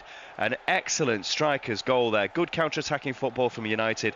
Ederson possibly a bit rash, but Lukaku really should be praised for really good speed, good initiative, and an incredible finish as well. United 1, City 0. Yeah, blimey. Thank you very much indeed. Which bird, this is a art and literature question, which bird-inspired poem by John Keats begins, "My heart aches and a drowsy numbness pains my sense, as though of hemlock I had drunk"? Well, if you drunk hemlock, you'd be dead. So... Well, people used to drink hemlock, didn't they? Well, only if they wanted to kill each other, like Robin Hood and Maid Marian. Oh, right. Why did they want to kill each other? I thought they were in love. He was mortally wounded, and she didn't want to live without him. Eh? Yeah, he was mortally wounded, and she didn't want to live without him. Really? Yeah. Are you sure? Well, that was the Sean Connery interpretation. Wasn't that Romeo and no, Juliet? that was the Sean Connery interpretation. Robin Hood didn't drink hemlock. He did in the film with Sean Connery when he played Robin Hood, yeah. Well, Mel, what's his face didn't, did he? Mel Gibson. Was it Mel Gibson? No, it was the other guy. I don't know. So, what's the question? I've forgotten. Yeah, I have, honestly. Oh, there's been another goal. Blimey. Oh, Hang on, blimey. let's go back to Don McGuinness. Dom! Well, this is proving to be a very, very good evening for Manchester United. United 2, City 0, just a minute and a half after Lukaku gave United the lead with an excellent goal. Well, this will really cheer the spirits of United supporters because it's Rashford with number 2. Can Lukaku and Rashford gel? Well, they certainly gelled then. Mkhitaryan laying the ball to the right-hand side. Again, City just caught a little bit cold from the attacking football of United, and the finish right-footed from Rashford was superb. It was really the time in a Manchester derby when he announced himself with a winning goal. He's got the second of the night prior to half-time for Manchester United. City have this is their first pre-season game. United, this is their third, and it shows. They just look a little bit more on it, a little bit more switched on. And United now, Lukaku and Rashford in this first ever overseas Manchester derby. United 2, City 0. I bet you Jose now starts talking about it not being an overblown training exercise, right? That's right. It's quite a good goal, that. Yeah. And here's the question. What bird-inspired poem by John Keats begins, My heart aches and a drowsy numbness pains my sense, Okay. as though of hemlock I had drunk? I know the answer to this one. Do you? You've got a lot of time to look it up. A nightingale sang in Berkeley Square. Incorrect. No. Back in your box. That's not true. That's not a nightingale sang in Berkeley Square. It is, in fact, Ode to a Nightingale. Well, that's right. That's it. I got it. Nightingale. No. I get half a point. No, you don't. I do. I knew it was about Nightingale. No, you don't. I should get half a point. No, rubbish. No, absolutely wrong. Incorrect. The next one is a green question, which is science and nature. Yeah. What is the longest European river? Longest European river? Yes. Longest? The longest, That would... does this include Russia? What? Does it include Russia? I can't tell you that. You need to clarify. longest Part of European Russia is in river? Europe. Well, I don't know. So the Volga, you see, thinking aloud, it could be says the here, Volga. What is the longest European river? That's Right, all it says. longest Up to you. European river is the Rhine. Incorrect. No. Back in your box. That's not true. What is it? It's the Volga. What? It's the Volga. Well, I asked you if Russia was included. Well, I'm not responsible for what you give me as the answer. No, I said I said I if don't Russia's know. included, it's the Volga. I don't know. Well, I must get that. You No. must agree. No, Come you on, said I it- said if Russia's included, No, it's the Volga. You didn't say the Volga. I did. You said the Volga before you gave the answer. I said if Russia's included, it's the Volga. Incorrect. You then wouldn't give me clarification, so I said the second longest not river, which empowered is the to. Rhine. I'm not empowered to Damn, do that. honestly, that's cheating. No, it's not. It's cheating. No. Last question, right? You've already got, 1, 2, 3, 4 out of 11, right? Which should is have more your 5. speed. What activity involves matching the hatch?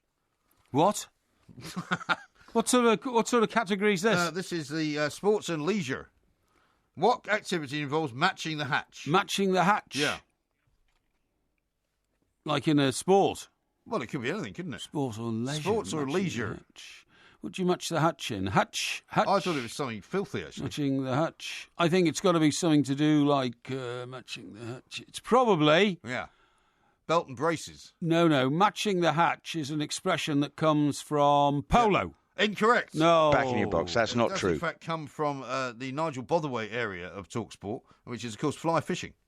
Apparently, it's the process where one fashions bait to resemble what the fish are actually eating. Oh, well, anyway, I have to settle for 5. No, you got 1, 2, 3, 4 out of 12. I got the Volga. Which is 1/3 of your questions are correct. Millions of our So it's a bit like getting... listeners and viewers will agree with me. No. I got the Volga. No, you didn't. I did. It's the same as getting 3 1/3 out of 10. No, That's it's not. what you got. No, I think Less it's than good. 4. Absolutely hopeless. No. This is TalkSport. Don't agree. The Two Mics, simulcast across the UK on Talk Sport and Talk Radio. The lady you and I are not the same. You say you like the sun, I like the rain. So before we go do it all again, you better catch your own train. Quite a lot of people watching on Facebook, and you can, if you didn't manage to see it in time, because we were a bit tardy about putting out the link, you can now go back and watch it in retrospect when the show's over, because the show will be over in about 10 minutes' time. Yep. And the first message, actually, is from Joe, who says, hello from Kazakhstan. Another one says... Kazakhstan, yeah. Deborah says, hello from Perth, Australia. Oh, very nice. Rich in thank you. Gosport tuned in. Absolutely brilliant. So loads of people all over. I mean, we are getting now a great sort of... What we should do, I think, is some kind of virtual map. Yes. And show where everybody is that's listening to the show. That'd be great. Because we've got people all over the world. We certainly have. Absolutely extraordinary. We certainly have. So people have been trying to give you the answers as well. Namaste is an answer from Siaz, which they shouldn't be giving you. Well, I don't look at the my information no, you machine. don't. Harlan says Porky should get himself a camel. It would be more reliable than his car. Might be, I'll tell you. Yeah, which is absolutely true. Good thinking, yeah. But Porky robbed a fair half point with that Nightingale answer. No. Thank you very much indeed. Not true. I said a Nightingale sang in Berkeley Yeah, Square. but that's not the name of the poem. What was it then? Well, it was Ode to a Nightingale. Ode to a Nightingale. Very much nearly the same thing. Yeah, okay? but that's like saying, Robbie Burns wrote a poem called My Love is Like a Red, Red Rose. Yes. But if you called it, And then Paul McCartney produced an LP called Red Rose Speedway. Yeah. So, if you were answering either one of those questions, if you said what was the name of Paul McCartney's album that had the word rose in it, and you said My Love is Like a Red, Red Rose, that'd be wrong. Alan here thinks I was unhinged by seeing the Lukaku goal. Yeah, well, that's possible. Which is a very good goal, and so was I then regretting what I said, that I don't think Lukaku will shine in a Manchester United shirt. Yes, indeed. It is half-time, by the way. Should we go back to Dom McGuinness and Good get idea. an update from him? Yeah. Dom, it's been quite an exciting end to the first half, hasn't it? Yes, it's been a good half of football at the Energy Stadium in Houston, Texas. This International Champions Cup Manchester derby, the first one overseas, of course, and it's United 2, City 0 at the interval. Possibly doesn't tell the full tale, but United do look that little bit sharper. The third game of the pre-season, Manchester City's first, and they have been hit a little bit cold at times. The early chances came from Mkhitaryan, Herrera, decent saves from Ederson. City had their opportunities as well, and will feel a little bit aggrieved because they probably should have been awarded a penalty when the score still 0-0. Smalling with a little tug on Patrick Roberts, had a very successful loan spell at Celtic, of course. Roberts tried to keep his feet, tried to get his shot off. The referee didn't spot the infringement. In the end, really, it was canny defending from the United man, but possibly City will feel aggrieved with that. As it was, just seconds later, Pogba, long ball over the top, Lukaku racing onto it, Ederson, the new keeper in situ for City, he raced out, got nowhere near it. Lukaku nodded the ball to his left and then found the finish from the tightest of angles. It was a brilliant finish, his second United goal. And then, just seconds after that, again City just a little bit sloppy as United attacked again. Mkhitaryan this time, the architect, playing the ball through to the right-hand side for Rashford, who found his feet very swiftly and found the finish as well. Both these players as well, remember, wearing the worker B on their shirts as well for what is such a unique occasion. But City not undone as well. They could have had a couple of goals right at the death. Foden with an excellent effort and a decent save, and also putting one wide as well early on. He's a real find for City. Could be the first real academy prospect to break into the first team, having a great game. 2 bookings, Blind for United, Yaya Toure for City. Half-time is United 2, City 0. Dom, thank you very much indeed. Dom McGuinness will keep you updated, of course, throughout the second half as well. Yeah. A couple of good tweets here. Here's one from Andrew about the game. Only pre-season, but good thing City got rid of Joe Hart, right? Pep seems to be unable to find a goalkeeper to save his cheese. He just can't. It's true. The second goal was, if you understand, diagonally across the area, a sort of goal that could be prevented by a goalkeeper moving off his line properly, and he didn't seem to move off his line. And you said this last weekend, and I think you're absolutely right, that Pep Guardiola is clearly a man who just can't stand to be told that he made a mistake. That's right. He can't stand to have to admit, actually, I was wrong, and I'll bring Joe Hart back. Yeah, it's and amazing. He's now gone off to West Ham. Yeah, that's right. It's amazing, isn't it, that he's tried 2 or 3 people in that slot. They haven't worked. The original guy who's there, who's the obvious candidate, cannot be brought back because Pep Guardiola is too stubborn and too frightened to admit the mistake. Imagine in case if he did that in any other job. business. Yeah. Just imagine if you had somebody who was very, very good for a particular slot, okay? And you knew if you put them in, you could double the effectiveness and the success of your product. Yes. And but no, because you have your own, prejudices and all that, you say, no, I don't like him. I don't like him. So you put somebody else in. Amazing. Now, upcoming this weekend, because we're nearly out of time here, we've got Saturday warm-up and the Sunday warm-up. Yes, we have. We've also got, of course, the Saturday night shenanigans down in Surrey. That's right. Which I'm actually quite looking forward to now. Yes, that'd be great. I'm kind of warming up to the idea. Yeah, it'd be great. I mean, I'm get a free bag of pork scratchings. Putting to one side. I've not tasted them, No, okay. Putting to one side the appalling hotel you've put me in. Yeah. I'm going to try and not think about that. Well, you're only sleeping there, aren't you? Well, yeah. You never know, really, do you? Yeah. Froome closes in on victory, though. I want to ask you about this because Chris Froome, who some people say, well, he's not really British, is he? Because he was born in Rhodesia or Zimbabwe, as some people now call it. He's apparently about to win the 4th Tour de France. Yes, I know. For his own locker, which would be amazing.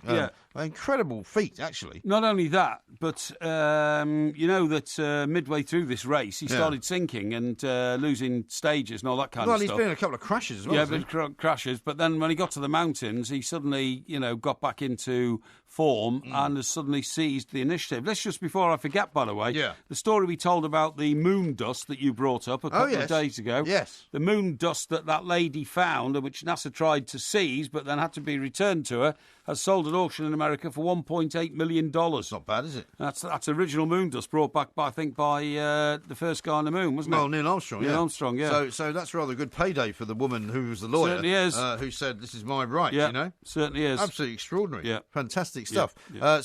Basically, I will see you back here, I suppose, on Saturday morning. You will. For a show at 11 o'clock. That's right. There'll be some... Don't forget your overnight bag, because you're staying at the Premier Inn on Saturday night. Yes. Yeah. Yes, I'll probably bring my own shampoo and soap and things, because they don't have very good stuff there. They do. No, they don't. They have that stuff that you press on the wall. They have that, that soap dispenser like the one in a public never stayed toilet. there, so I wouldn't know. You've never stayed in a Premier Plenty Inn? of people saying you should have given me the vulgar, certainly. I should have got a point. That would have been 5. You didn't and I give should that have as your got half answer. a point for Nightingale's Song. No, incorrect. Yeah. Because it's the wrong title. How can you not get that in your head? Yeah, well, Hey? Plenty of people are with me on that one. No, they're not. Plenty of people. And also, you have to learn as well that the fact that people are with you Yes. does not mean that you've got the point.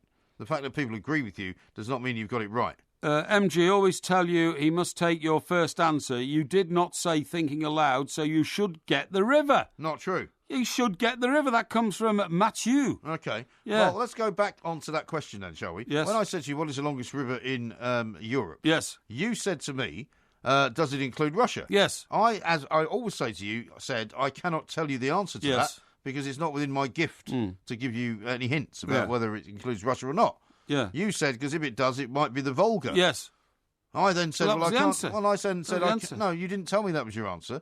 You then gave me a different answer. I don't know. And you said, what did you say? The Danube. You will use any miserable excuse to grovel out of your responsibilities. I don't care how many You're you get. pathetic. I don't care how many you get. Pathetic. You I tell can you get what. 10 out of 12. Tell you you get what. 12 out of 12. You I'm like. rapidly coming to the opinion that instead of changing the source of the questions, we should. So you've decided that you don't like the Trivial Pursuit questions either. We should change the Quizmaster. That's the ultimate sanction. What do you mean change the Quizmaster? I mean change you. What do you mean? You're going to change me? Yeah, get an independent Like who? Quizmaster in. Well, Well, we've somebody already with got integrity. We've already got independent Quizmasters. Somebody with integrity. Well, who do you know that's got integrity? Not many people, but I will find one. You're Certainly gonna not find you. somebody. Certainly not you. All right. Well, you we'll bum. bring anybody you like in, and you'll still get 3 out of 10. You bum. Because you are, in many ways, ill-informed, and you don't get the questions right. You're a bum. This is TalkSport. Look at the light! Don't forget to follow the Two Mics at the Two Mics on Twitter and on YouTube. Just look for Two Mics TV. This was where the red deer came right up to us, about 12 of them, and stood all around me while I was outside having a cigarette. Really? That was amazing. And was that in the garden on Skye? Yeah. Oh, really? Yeah. Beautiful. Well, so there's a load of deer on Skye, Loads obviously. of red deer. They swim over from the mainland. They must have swum over from the mainland. They came over the bridge. Doubt if they'd be allowed to use the roads. No, they came over the bridge. Really? Yeah. Oh, okay. You say so. Probably in the middle of the night when there's nobody else there, you know.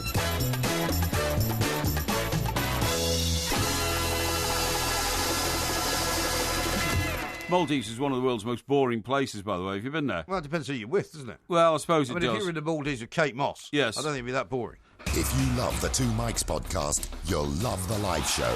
Weekday overnights from 1am on DAB Digital Radio and 1089 and 1053 AM and via the TalkSport app. TalkSport, your Premier League station with exclusive commentaries every weekend. What an absolute corker!